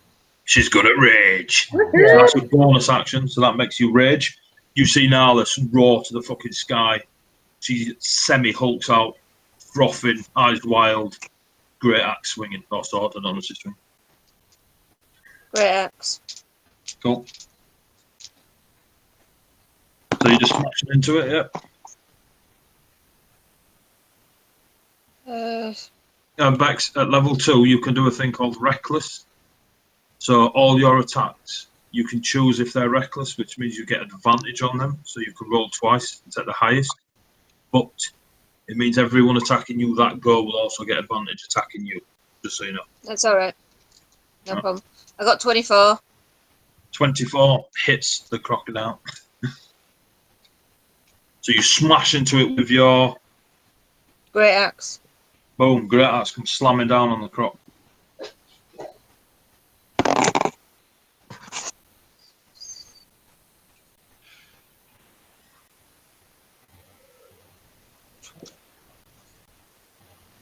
Is it +1 or +2? Is it +1 or +2? When I rage? +2. It's +2 in here. 13. 13? Yeah. Points of damage, yeah? Yeah. Cool. You smash into it with your great axe, and it sinks into the scaled armor, and then you rip it out again. Is that you? Yeah. Right. The orc that was helping with the winch comes running over to Malzeth and There we Nalla, go.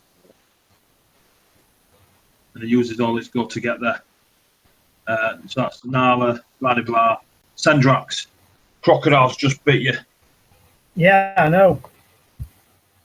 I'm going to cast Compelled Duel on that croc. Ooh.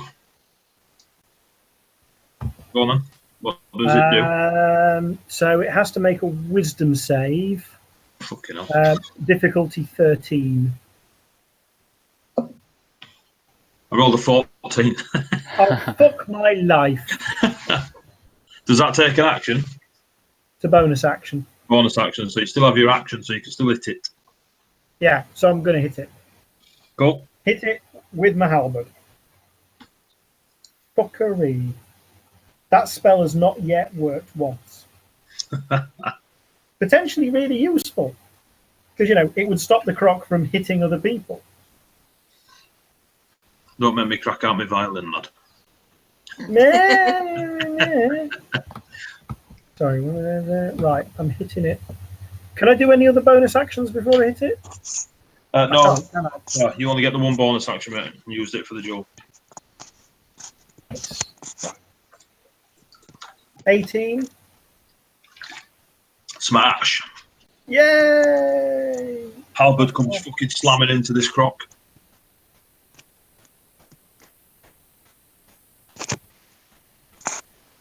Seven points of damage. 7. Yeah. You're fighting number. Boom, halberd. You see a chunk of flesh come flying off. It hits Etain inside of the face. You're a little bit worried that that chunk of flesh nearly put Etain out. Right, Sendraks, bang, you smash in. You now see blonde-haired, blue-eyed with his super shield. He jumps into the air and slams his shield into the crocodile. You see no weapon in his other hand. He fucking misses with his first attack. Misses with his second attack. Come on. And hits with his third. Holy shit.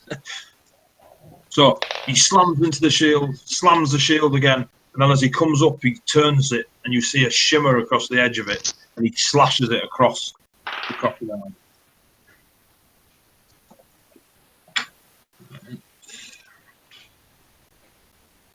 That's 23.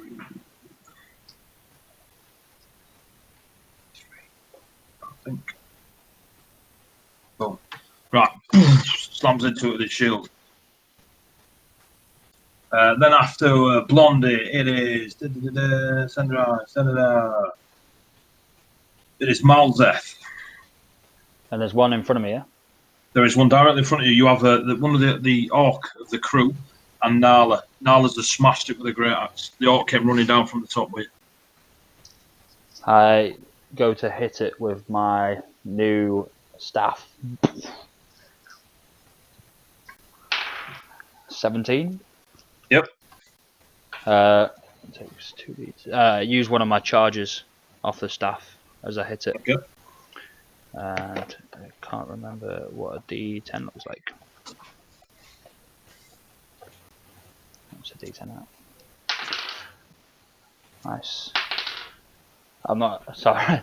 2d10s and I roll both 10s, so it does 20 points of damage.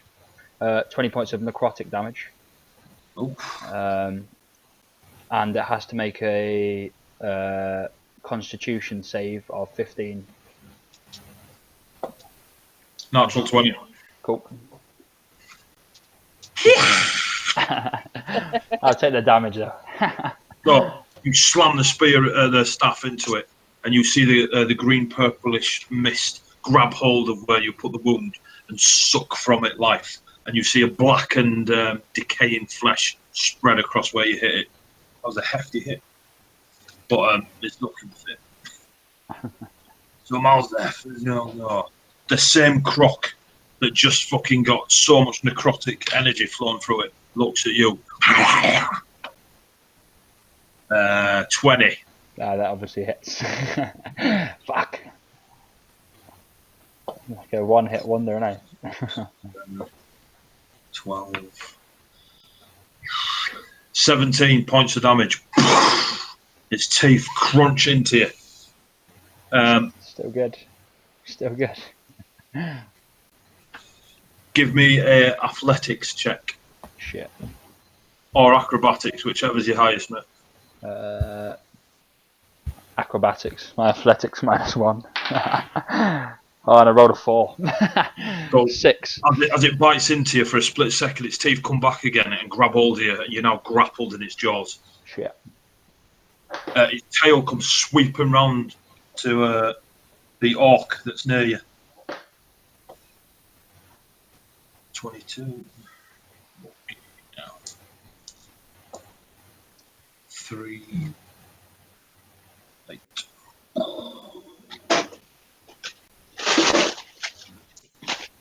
Fucking hell, I think these guys are.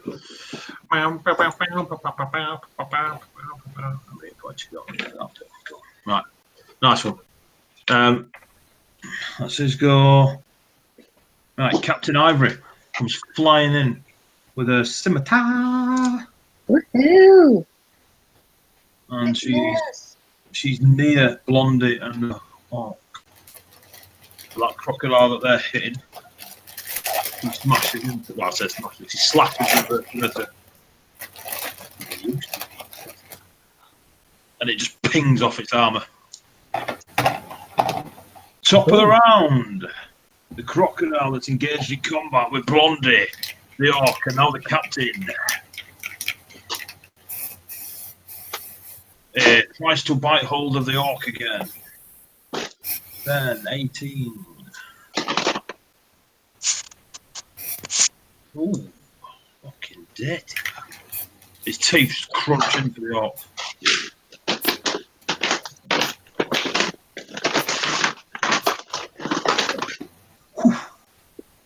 More blood pours from him. He tries to grapple him. He fails to grapple him. As its teeth come on, the orc grabs hold of its jaws, pulls them apart and pushes it away. Its tail then scoots round to try and hit the Blondie. 12, 20. Slams into its shield again. Blue star shining as he blocks the heavy tail coming round. You all saw that this tail, as it whipped round, was a perfect strike coming at the Blondie with the shield, and he just brought his shield up and parried it. Now, big lad, the big orc, he's not happy, he's raging around, dives onto it, starts slamming his fists in. Oh, he skims off with one. Natural 20s in a second. 10, 20. 20. 24. So his first one skims off. His second one, he punches through one of the eyes of the crocodile. You just hear as the eyeball of the fucking. Oh no! Oh, lovely. And then on his third attack, he comes in and he tries to bite the crocodile himself. He does. Right. 9. This crocodile, its eyes just pissing blood out. The big fucking outside, fucking hoorahing. Where is it? The Goliath that's helping Etain and Sendraks stabs his scimitar forwards. Yeah, yes, nicely done. Oh, wrong dice. Oh, even better. Stabs its scimitar into the forehead. 8, 11, 18. You see the sword sink deep and come back out again.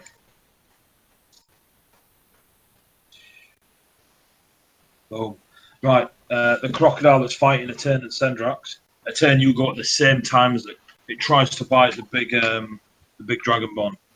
At the same time. Oh, and it rolls a natural one. As it tries to bite Sendraks, its teeth literally scrape across his armour, and he just pats it on the nose. No. Whilst it's doing that, what are you doing it to? Its mouth's open, right? Yeah, semi. Yeah, its tail's coming around at the same time, so you know. Cool. I'm going to jump on its back and give it a Glasgow smile. Glasgow smile. So as its tail comes flying round, Could have at least flavoured it up like a cruel smile, isn't it? yeah. Glasgow is it's a well-known place to be fast. 14 as its tail comes round exactly the same time as you're jumping on its back onto you, Etain. Okay, well, what am I rolling for this? I need your AC. My AC. I have that written down here somewhere. 15. Oh, nice. It misses. So as its tail comes flying round, you see it and just sort of semi-duck as it comes whooshing over your head. And you now stab. Mm-hmm. So you're now on its back. Yep. So you have an attack where you can stab with one dagger and you can use your bonus action to attack with the other. Yeah, I think I'll do that. So that's a roll a d20 and then roll damage, yeah? Yeah. Cool. Okay, so that's a 16 to hit. I have a d4 here. 16? Yeah. Yep, first dagger sinks in. And then it's 8 damage for the first one. 8 damage. And then with my second dagger, 25 to hit. Yeah, that definitely is. And 5 damage. Both daggers either side sink into either side of its head and drag back a little bit. For those looking over, you see a very weird crocodile-esque smile. That's a turn. You've still got your movement if you wanted to get off the crocodile. I am going to get the hell out of that thing's way. So you can't get out of combat with it because of the other two in the way and the crampedness of the ferry. Right, so after a turn on the crocodile, 16, 15, Nalla, the crocodile in front of you. Chunks missing out of it. It's got me in its mouth. It's got mouth left in its mouth, so you're at disadvantage.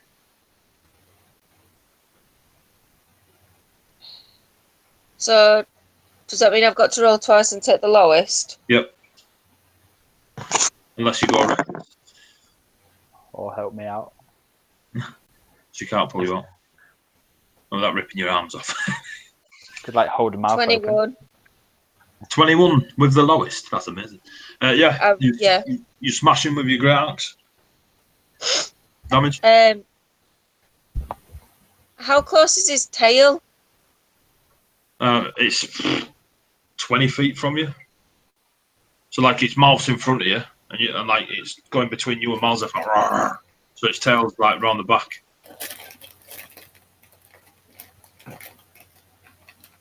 Could I move to the side and try and chop his tail? Yeah, you can move round to him and have a go at his tail. I was just thinking if I try and go for his tail, it might get him. If I hit it, it'll get him to drop Malzeth. You can give it a go. It might be a lot easier than me trying to go for his head and maybe missing and getting Malzeth. Then you already rolled to attack and you hit. Yeah, you but I didn't know what he's going to do. Right, so is I'm that going what to try you and chop his tail off. was that the attack? Yeah, you wanted to hit it out of its tail. Yeah. Okay, so you move round, you smash in, and you chop down with its tail. Chop down towards its tail, and the axe slashes into the flesh. Doesn't let go. 15, 14. Right, so the orc that's helping out Malzeth and Nalla stabs him. 15 damage. You've done the damage, haven't you? Oh, is that from the axe? Yeah. Right, so 15.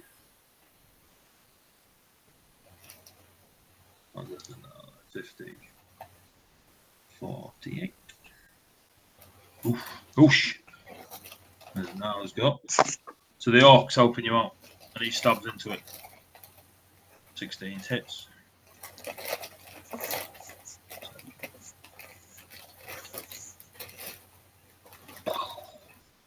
Right. That's the orc's go. 14, 13. Sendraks. Right. Compelled duel didn't work, so you know what's coming. I'm going to cast Thunderous Smite as a bonus action. Of course you are. Yeah. And then we're going to hit this fucking thing with my fucking halberd. Yeah. My ex says hello. 23 to hit. Fuck yeah. And that is right. Damage.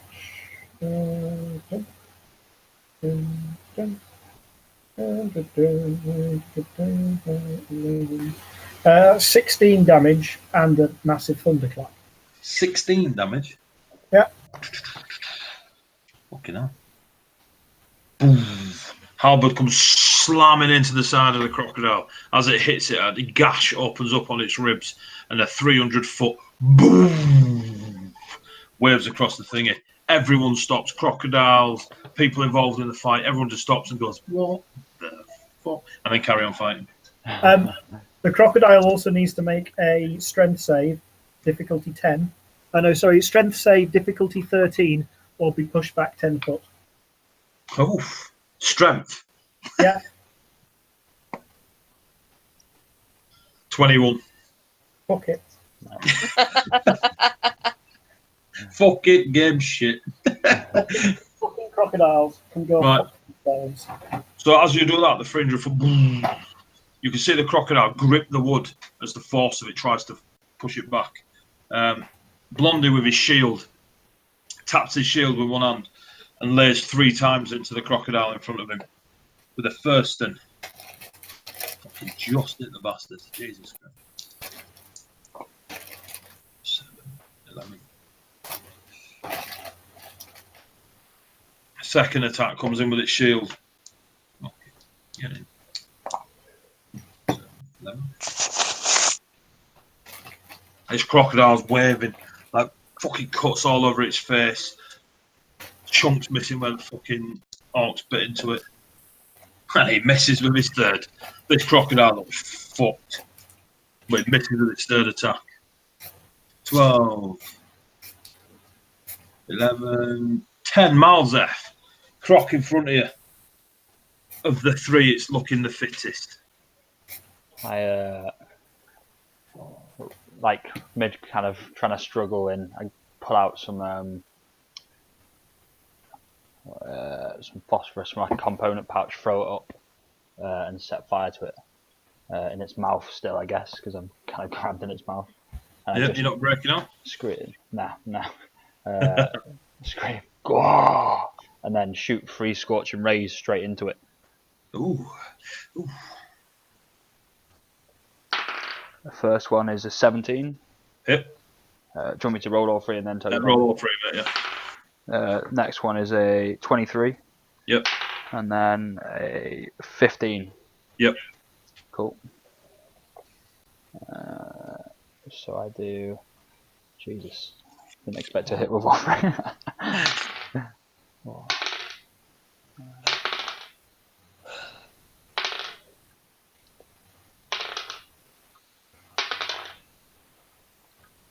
Oh, nice round number. 20 points of fire damage. 20. Yeah. Oh, fucking hell. You guys see this crocodile like clamped onto Malzeth. He does his wizardry, and flame just explodes from within the crocodile's mouth. It is fucking pissed off, and doesn't drop you.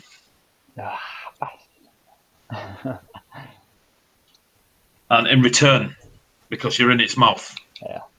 it clamps down with its teeth, trying to finish you off, and rolls a natural one. You jammy bastard. Yay! But its tail then whips round to try and hit the Goliath next to it. I planned that.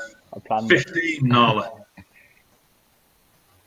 What? 15. What's your AC?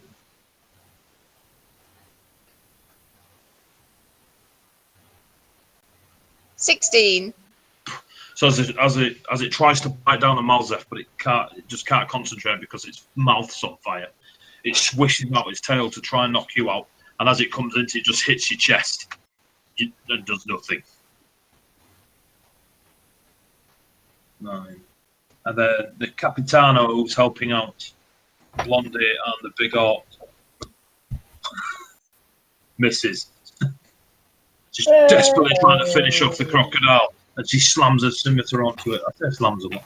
Slashes. We'll go with slashes. A scimitar into the crocodile, but it just glides off its armour. Top of the round. The croc that is fighting the big orc tries to bite him.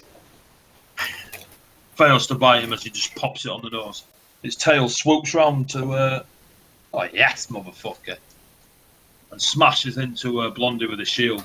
As he raises his shield to stop it, the tail comes under and crashes into his ribs. Ooh, more dice.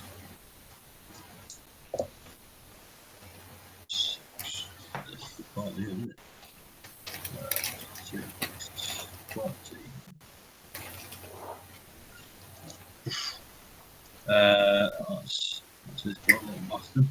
Right, massive orc, proper raging, just fucking throws its head into the crocodile's face and fucking bounces off it. So he throws a left, he hits it. And as his left hand comes swinging across into the side of the crocodile, you hear a as its jaw goes fucking slap, and the crocodile just slumps down, tongue fucking hanging out dead, and the big orc's like, "Aah!" And with his movement, the big orc rushes to the aid of Malzeth and Nalla. Yep, that's it done. 20, 19, 18. The Goliath that's helping Sendraks and Etain stabs out with his scimitar. Just misses Sendraks, goes nowhere near the fucking crocodile. Why are these guys even trying? Right, Etain and the crocodile that's trying to bite Sendraks goes at the same time again. Etain, you've moved off it, yeah? Tries to bite into Sendraks, but it catches its teeth on the halberd blade and just can't quite get a grip anywhere near Sendraks. But its tail comes swooshing round to you, Etain. 15. Well, that's What's your AC? same as my AC. The same as your AC, so you are hit. But it hits you at the same time that you hit it. So roll your attacks.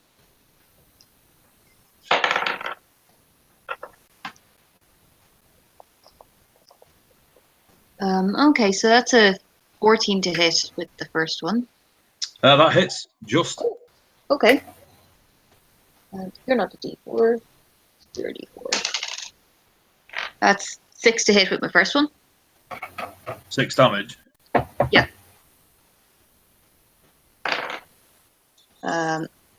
And then my second jag, it's 21 to hit Yep, that's a hit. and 7 damage. 7 damage and 6 damage, yes, so 13. Yep. So as this tail comes swooping round into you, you sink your daggers into it, but you take 18 points of damage. So you're basically down to 0. Shit. Yep. So you stab into it, both your daggers. The tail comes round, poof, catches you over the side of the head. You just see black and drop. Cool. No, it's not cool. Well, I can't really complain, can I? Well, you're unconscious. Exactly. Whee! She doesn't mind. She's unconscious. 15. Nalla. You see the Right, massive so- orc has just killed one of them, and he's come bounding over to you guys. He's, roar! So there's that orc, there's the crew orc, Malzeth and yourself, the crocodile in front of you. That's full of wounds. The crocodile's full of wounds, or Malzeth's full of The wounds. crocodile. Malzeth he's took a bite. I'm real bad. Like, real bad. Malzeth's still in its fucking jaws.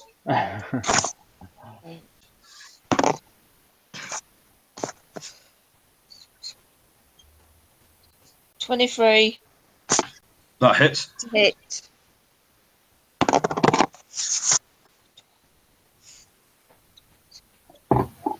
19 damage. I'm going for its neck. 19 damage. Nice. Oh, hang on. 19 damage. Yeah. I got a 12 on a d12. Oh, Kill shot. Woo! nice. So Chop his head off. your axe comes slashing down. Malzeth sees this huge axe, raging barbarian, come flying towards its head. Malzeth's like, no! And at the last second, the axe just goes and cuts straight through the fucking neck, just behind the beady little eyes of the fucking massive beady eyes of the crocodile, and chops its head off. And now it gives out a victory. Hooray, motherfucker! 15, 14. The orc that's helping you, Malzeth, sort of just fucking rushes in and helps you not fall. Then rushes past you to the croc that's currently trying to bite on fucking Sendraks and tries to stab it with a natural 20. Nice. He's done fuck all. 12. Is there just the one croc left now? There's just a one crocodile left, and it's currently engaged with Etain, the Goliath, and Sendraks. And now this orc that's gone over to help. He's fucking Scimitar slides in, and you see it cut across all of the big, say, 7-inch gash across the gums of the crocodile. Ooh. Right, so that way's go. 14, 13, 12. Right. Blondie comes running over, sort of half skids, puts his foot on the crocodile, and throws his shield at the remaining crocodile. Fuck me. Hang on. 2 seconds. 2 seconds.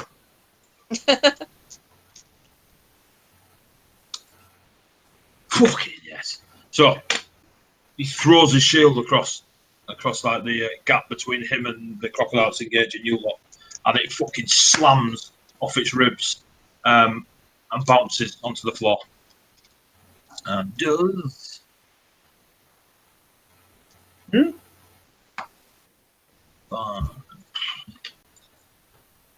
So the shield comes fucking spinning across the air, slaps into the side of the crocodile. You hear about 12 ribs just go, and then the crocodile and die. Everyone's breathing heavy. Lay on hands on Etain. Hang on, motherfucker. That's his, he then comes running over to Etain. Is laying hands an action or a bonus action? It's an action. It's an action. He comes running I over think. to. Hold on. Let me just check. Do, do, do, do, do, do, do, do. Do, do, do, do, do. It's an action. It's an action course. He comes running over to Etain and picks up his shield, but then stands defensively near Etain. 12, 11, 10. Malzeth. You look around, there's 3 dead crocodiles. You give me a perception check. 10. 10. Yeah. You hear a just near you as a black and silver orb comes over your shoulder and it hits the deck, and purple smoke happens, and out of the purple smoke there is a albino silverback with 2 horns coming off the front of its head, and where its knuckles are, the bone has come through the flesh, so it's got hardened bone around its knuckles. Its tusks are elongated, and it looks like essentially a bone demonic albino silverback. It just starts beating its fucking chest. What's your AC? My AC, Yeah. like 12. You take 8 points of damage as an arrow hits you between your shoulder blades.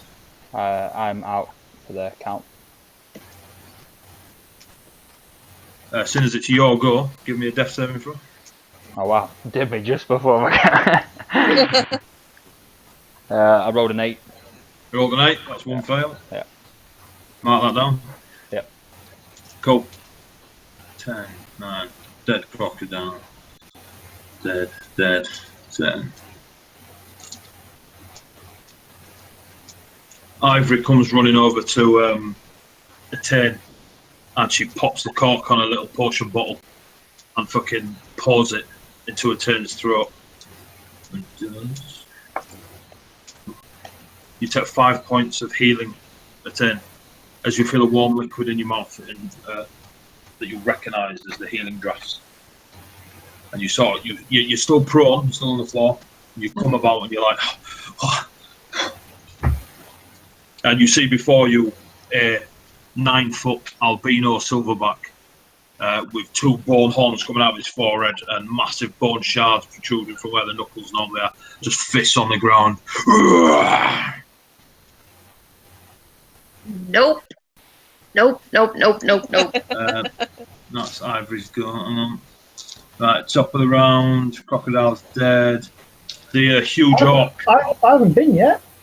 Haven't you? No. All right, you should have gone before Malzeth. Didn't you Thunderstrike? That That was was the last round. All right, yeah, Sendraks, go. You blinked for a second. Yeah, there's nothing to fight on deck at the moment. Yeah. There's a massive Is the gorilla? 9-foot albino silverback with 2 bone horns coming from its forehead and bone shards coming from where the knuckles are.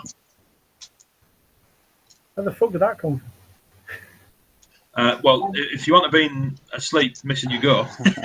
Yeah, that's fair. I'm not changing what I'm doing. I'm going to use lay on hands on Etain.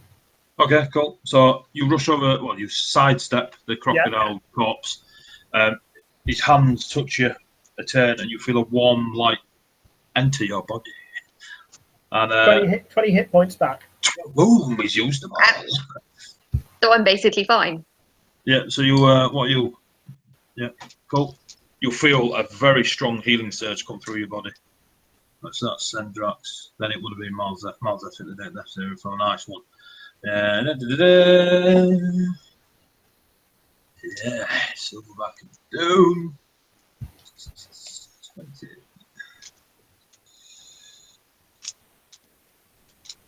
You also see Malzeth on the floor, Sendraks, with an arrow in his back. And his back was... So from the woodland area, an arrow's come in and hit him. Yeah. That makes me sad. Just so you know.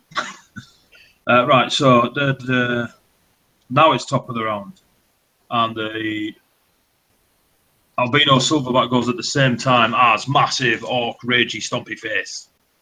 They slam into each other. They basically fucking the albino sets itself and just rushes the orc, and the orc beats its own chest, semi-mimics the albino with its fucking fists on low, and rushes the gorilla.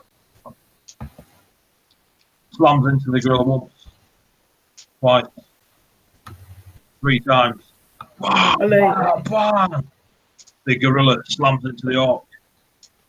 Once, twice. A natural 20 is the third. So the damage of a big orc. Ding, ding, ding.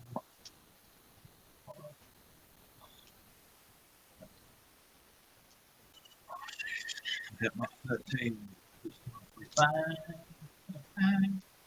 Damage of him. Fucking hell. 14. 20.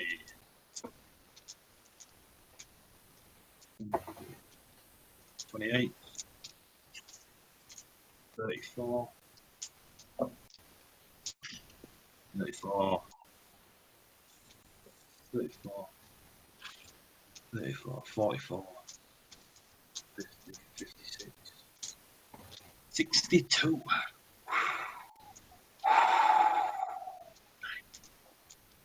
Wow, we should walking that off. So the big orc goes slamming into the silverback. They both just smash into each other. Yeah, thanks.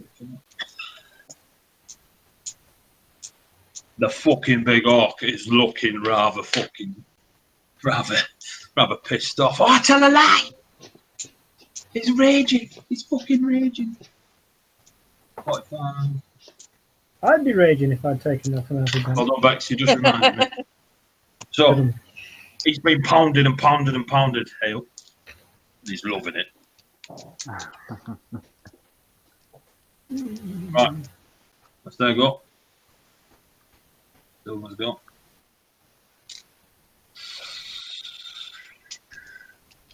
An arrow comes flying over and hits Ivory in the eye. Ouch. Dude! It takes one of her eyes. And she hits the floor screaming. As she rises,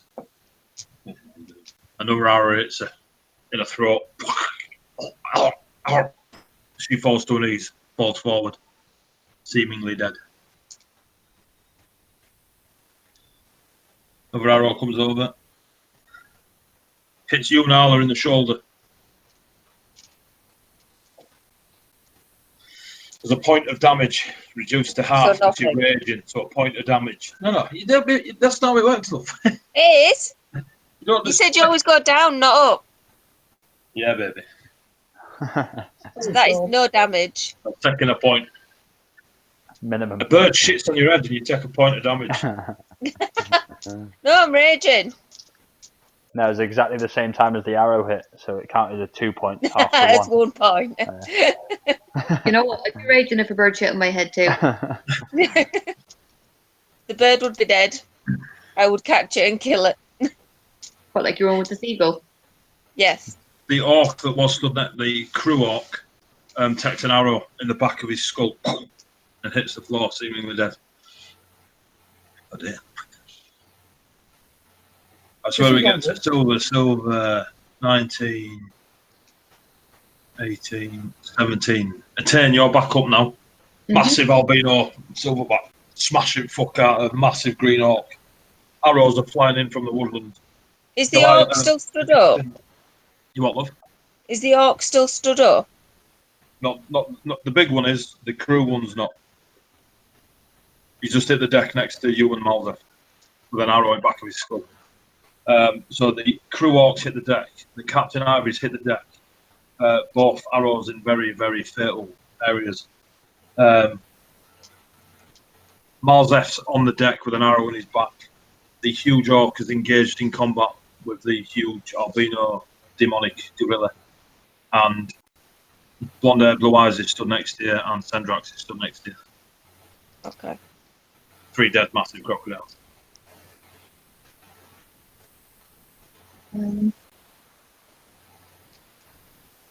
Right, so It's Etain's go. Is it my go? Etain's go. Fine. Etain, okay. I have no second clue what to do. It's yours Get next now. Elantara. Get the feckin' druid. You know, Okay. the one with the healing magic. Yep, I cheese it for the door to go get Elantara. Cool. Fucking on this. Fucking tactics, man. We're fucking shouting out help. It's not your go, you little shit. I Now wasn't shouting. Sendraks is on the ball. Hang on, I thought you shouted for out when you did the thunderous smite, you know. Yeah, no one heard that apparently. Oh, it's fucking 6 seconds. Do you know what I mean? There are people still going, what the fuck was that? Indeed, it's taken them the best part of 6 seconds to finish the sentence. Only the druid would not take your fucking. Oh, there she is.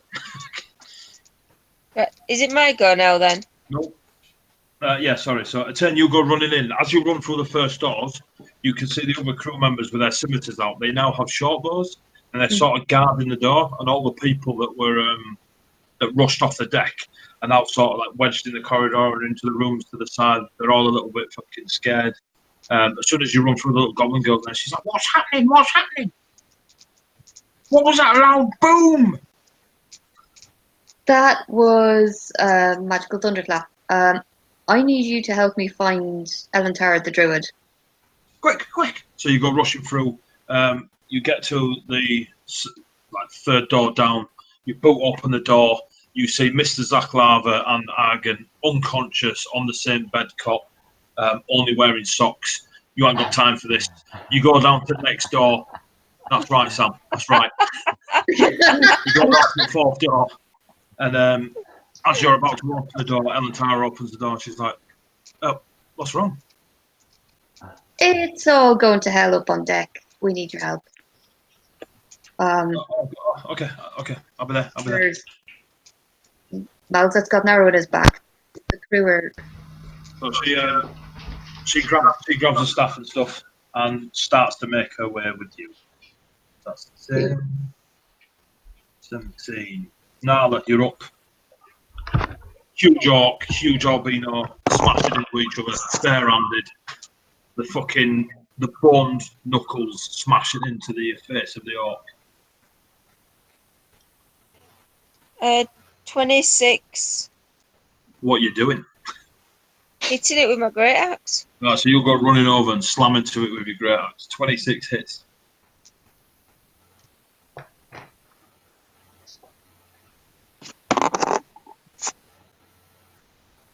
$12 damage. 12 damage.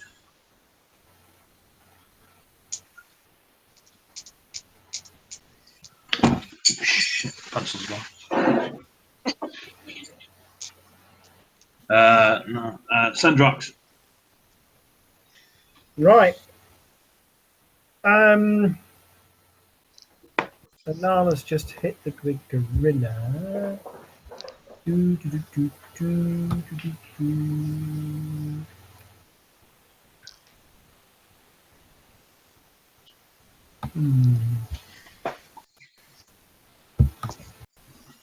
What you could have done is saved some of your fucking lay on hands, you lunatic. Back in a sec. Right. Where's the yes? But you know, I'm a lunatic.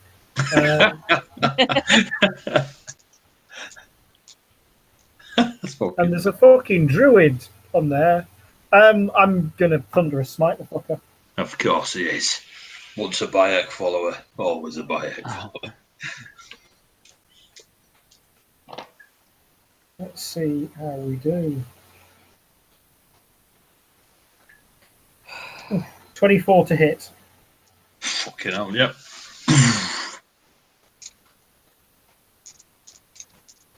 That's piss poor damage. That is a meager 12 points of damage.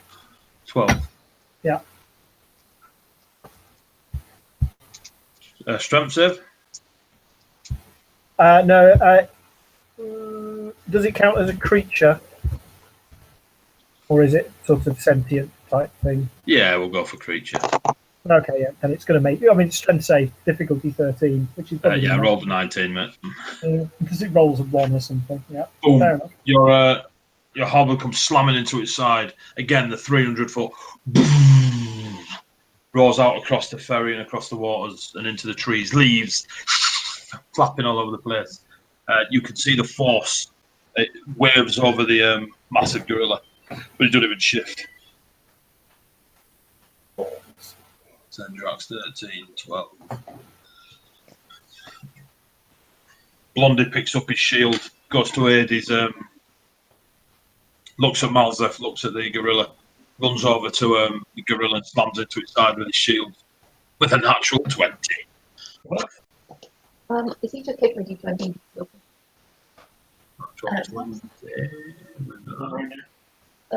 Probably. Okay. I've got one in my pocket. Eight. Awesome.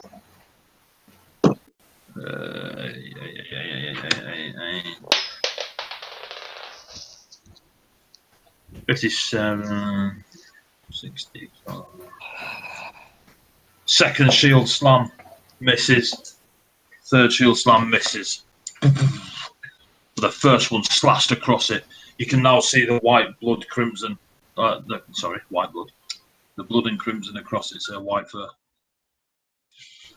12, 11, 10. Malzeth, give me a death save. 17. Boom, one success. We live. That's Malzeth's score. Boom, Crocodile dead. Right, top of the round. Oh no, there we go. Elantara comes rushing out, pushing her way through the people. She gets onto deck and she runs over to Malzeth. Can she do it for a bonus action? Do we know? Casting time, one action. One action. Oh.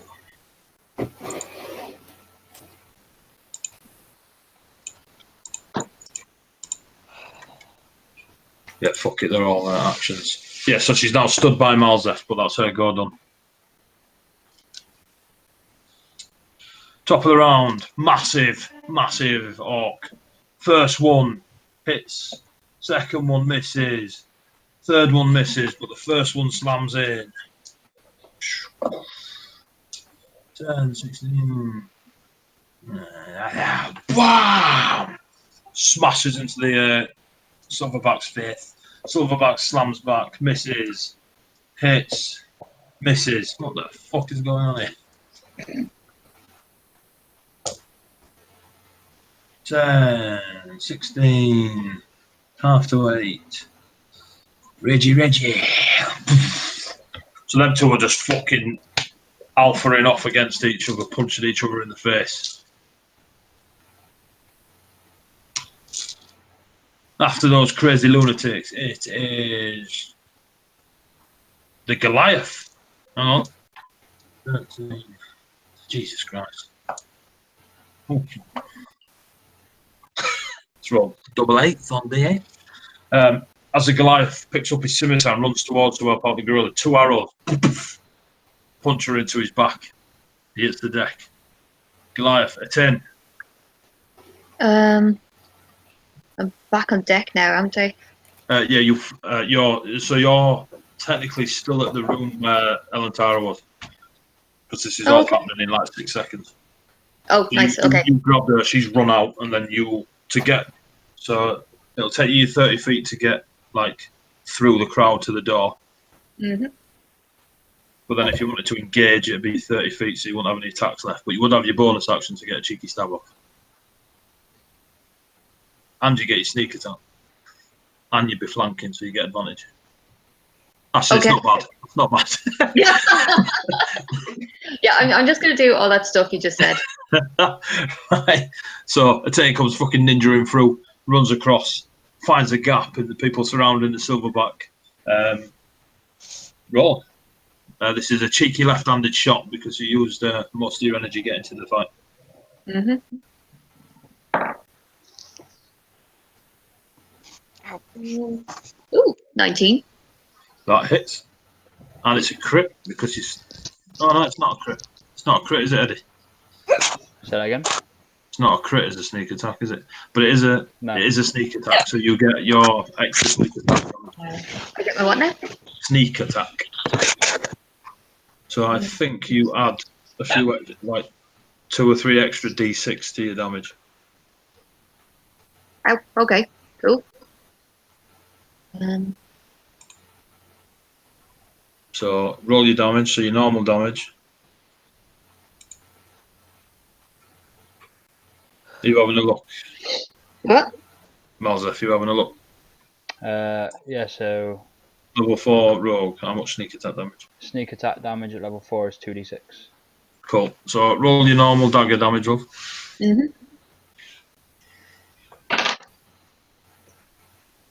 That is 6.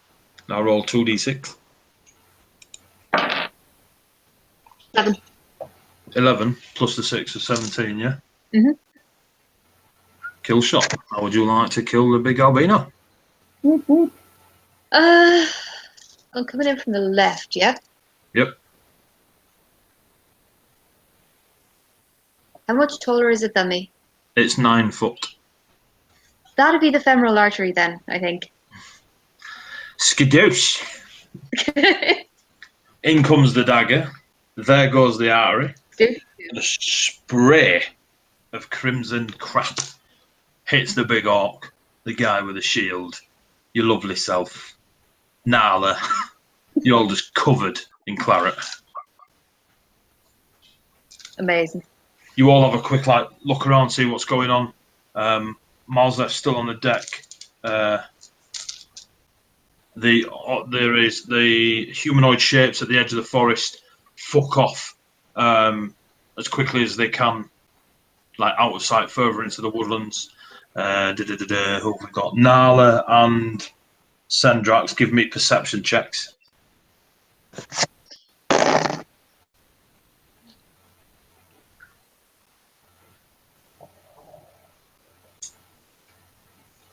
$17. 5. Sendraks, you see a tree. Hooray! Nalla, as you see those, and they're running back into the woods. You can't quite see who they are, but you do see a flicker of blue, a white feather, and then it disappears, rushing off in all the humanoid shapes and that A description. blue and white feather or just a blue feather? You see a flicker of blue, and then a white feather. And they all Okay. fuck off. That all disappears into the woodlands, so you can't see anything anymore. No more initiatives. Combat over. Etain reaches down, puts nice. Puts 10 points into you, Malzef. Do you mean Elantara? Elantara, what did I say? A 10. Ah, shit. Etain's healing, you cheating bitch. What are you doing? And he turns it around. Malzef, we'll edit that bit out, yeah? Let's cut that. No can do. Oh, yeah. So, yeah, 10 points of healing. You're up. Cool. What about the other Goliath that got shot in the back twice? How many does she have? So you have 2 crew members and the captain on the deck. Elantara has used 1 cure wounds. She's got 2 left. She can save 2 of them. The other one will die. If Elantara, if you get the captain and one of the crew members, I have a healing potion. I can use it on the other one. Cool. Mark off the healing potion. Yep. Elantara walks amongst, reaches down, heals the other one, heals the captain. The captain's up. She's like, oh, what happened? Are they gone? What's going on? There's like 3 massive crocodiles and a fucking boned demonic gorilla thing on the floor, on the deck. And the ship is only bobbing. Ferry. the other crew, the little goblin girl, comes running out. She's like, is everything okay? I think it is okay. They seem to have gone, have they? Or looking around? Yeah, you look around. The massive orc is still looking for a fight, and as it's like you see Blondie going over to him, and he's like, "Shh, calm down, calm," and he manages to slowly calm down the huge orc. And then once he's calmed, he sort of leads him off to the side, and the huge green orc just slumps, sat, and just starts breathing heavy as though it's all exhausted. Being comforted by Blondie. Ivory's up. She's looking around. She adjusts her red scarf and stuff. She's like, "You two, get these off my ship. I don't want them anywhere near the rest of the people on the ship. How is everyone? Is everyone okay? We have a few medicinal kits down in the hull, but nothing like a healing draft or anything." None of it, bros, but I'll do. I have used mine alright. to pick up your friend. I really need a wash. That's about it. We'll make a stop. We'll make a stop. Well, actually, I don't think we should stop. Do we know where they came from? Who it was that attacked us? Like, do we see anything? Is everyone accounted for? Are we throwing the dead overboard? Yep. The Yeah, you crocodiles see and the gorilla. two of the crew, two of the human half elf, and the Byron comes up and he's like, "Fucking hell!" And they're hoying them, trying to hoy him over. Are you helping them? Yeah. Does the As your- gorilla thing look like it's definitely a demon? Give me a intelligence check. 16. Cool. Give me an Arcana check.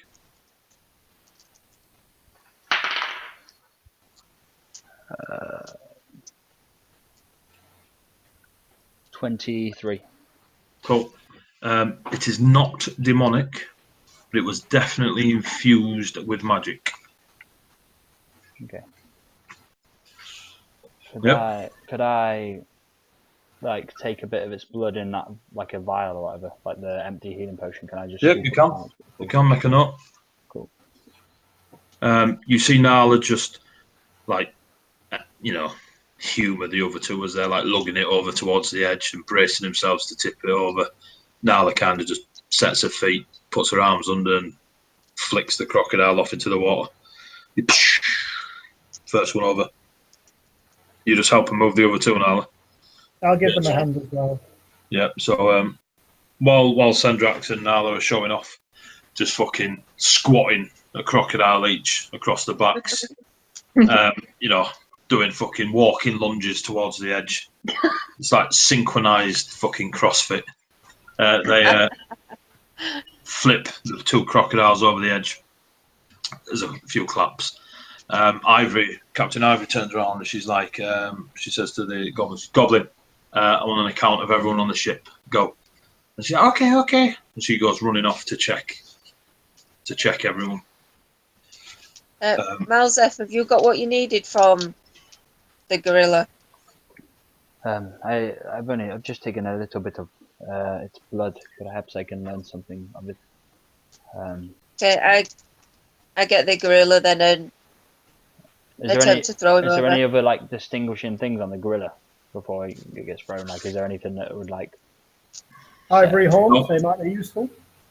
Just that it's got these bone horns and bone like sharp knuckles coming out of its fists. Other than that, it just looks like a massive albino. Nalla, could you break a bit of the horn on the horn, perhaps, like the tip of the horn? Yeah. Do I need to roll for that, Eddy? Strength check. A what? Strength check. Oh, strength.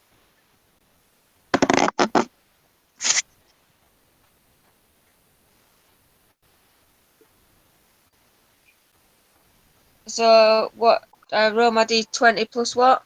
Plus strength. So your modifier. That'll be what? Plus 4. 20. Right. So You grab hold of one of the horns, and you start leaning into it. And you'll break off one of the horns. You now have about a foot bone horn, foot-long bone horn. Oh, nice. Okay, give that to Malzef. Perfect. Perhaps this would help. Is that right? Yeah. I don't think I've seen one with horns like that. I don't know. Yeah, I think I've gorillas seen don't one tend of to have horns, as far as Yeah. I know. Right, am I right to throw him over now? these. Or do you want out else? Yes, that should be good. Thank you. Throw that over as well. Strength check. Strength. Yeah.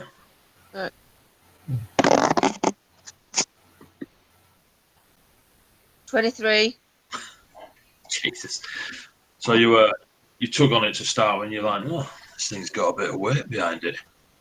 Then you get under it, and like, everyone's like, what's she doing? And you basically half disappear under the silverback. Then everyone notices the silverback starts rising. Goes up like they start grabbing the swords, thinking it's back up there. Sendraks has a bit of a perception meltdown, like gets the halberd ready, and then sees the thick, stumpy legs of the Goliath that is Nalla rise. And then the rest of you, as you've now got this fucking 1,500-pound gorilla on your back, and you slowly stomp, like the ship half fucking tilts as you're stomping towards the edge, and into the water it goes. While you're doing that, and you're fucking about with the horns and that, the little goblin girl comes back, and she's like, everyone's accounted for except one person.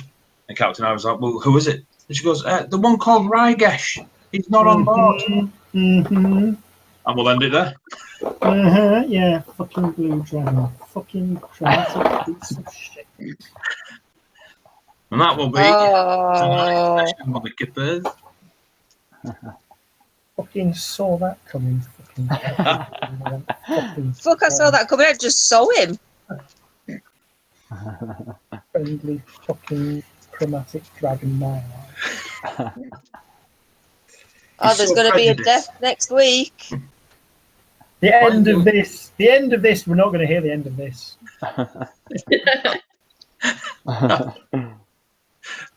Nice. So, I would like you all to level up to level 5.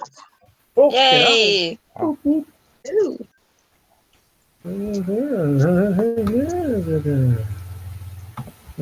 Those crocodiles were fucking devastating. Were they? They were. Fucking hell. They were. Those tail attacks were nasty. It's all right, Mouth, but you got two fucking ninjas here, 3 crew members. Fucking. So glad he rolled a natural one. Jesus Christ. I was like, fuck it, I'm going all out. I was like, yeah, he's going to get munched. 1, Oh. not today. 4 of you. You know what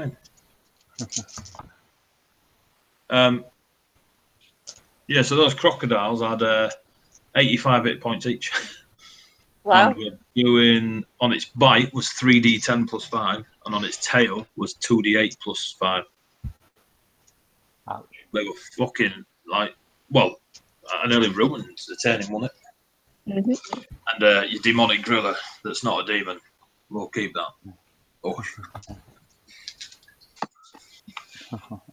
Yeah, we had fun. They want us Bake Coffee or Makeover or Blind 80 or Love Island as normal, but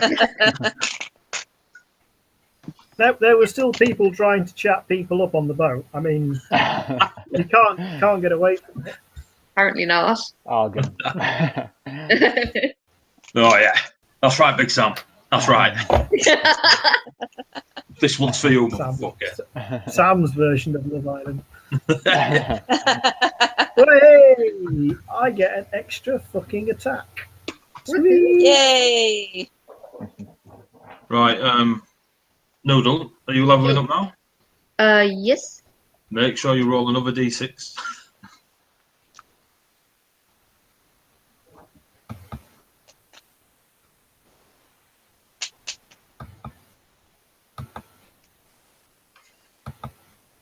I'm going to log off because my phone's going to die very soon. All right, love. All right. I'll see you later. Take one down, we'll level you up. Bye. Bye.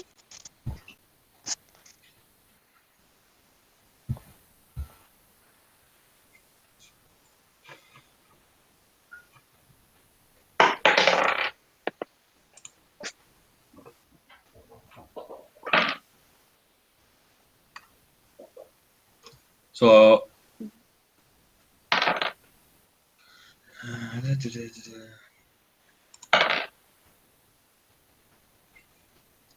What did you roll, Noodle?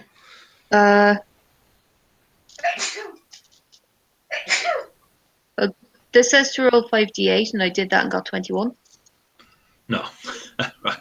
So that's because you're level 5. So if you've got a level 5 and then manage your HP.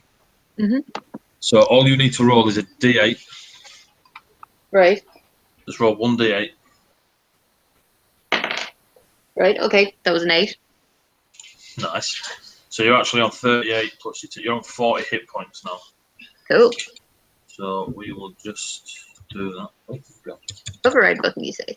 I'm on 27. Yes. Right, so you should, if you have a look at your character now, I've just changed it. It should say 40 hit points. Yep. Yep. Anything else is down to you. I'll leave it.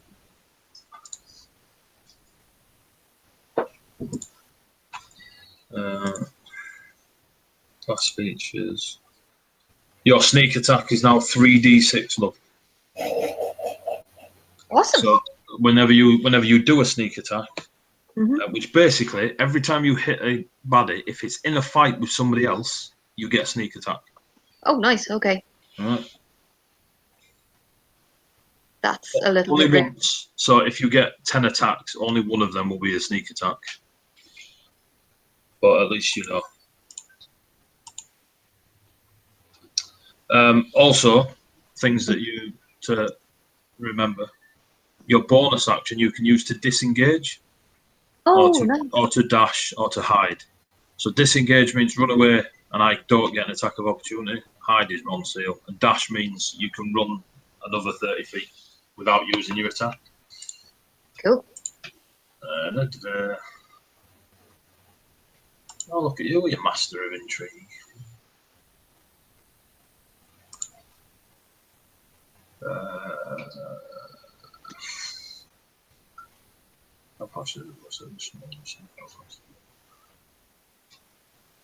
Oh, Jesus.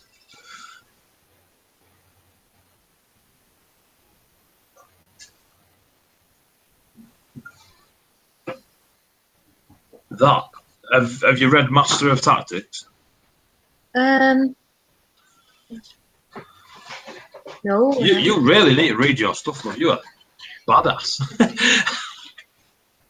So, Master of Tactics means that if someone's within 30 feet of you, you can use your bonus action to help them attack somebody.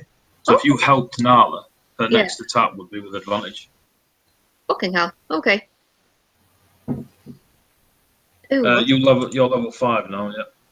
yeah. I'm just looking at this thing called Uncanny Dodge. That looks a bit nice. Yeah, it's really good. So if I hit you, everyone has a reaction once a turn, yeah? And your reaction is you can halve the damage. Nice. And it's anything. If I fireball you, if I hit you with an arrow, if I stab you, you can half the damage of that attack. Fuck. Awesome. But you'll only be able to do it once, obviously, once around. Yeah, but like, if it were something like that giant crocodile again, that. Yeah, exactly. But if I hit you twice, you'd only be able to do it on one of the attacks. Yeah. That's cool. Nice. And I've got some. I'm writing up some background for you as well. To do with the tour guides as an organisation. Oh, nice. So I'll send it over to you. Cool. I will look forward to seeing that. Yeah. Did anyone else need any help? No, I'm sorted. Cool. Right. As ever, thank you very much. Ah. Hope you enjoyed stabbing stuff and getting stabbed. We went on later than normal this time. I think Sam's back next Tuesday, isn't he? Yeah, I think so. I think he gets back gets on. back in the country next Tuesday. And he said he's Yeah. going to try and get on Tuesday night, but I don't know if he will be about. But if he is, we shall have fun. We'll still have fun if he's not. Oh yeah, but yeah, right, guys. Love you, and I'll leave you. Cheers. Cheers. Bye. Thanks a lot, mate. Maybe. Bye-bye. Bye. Bye.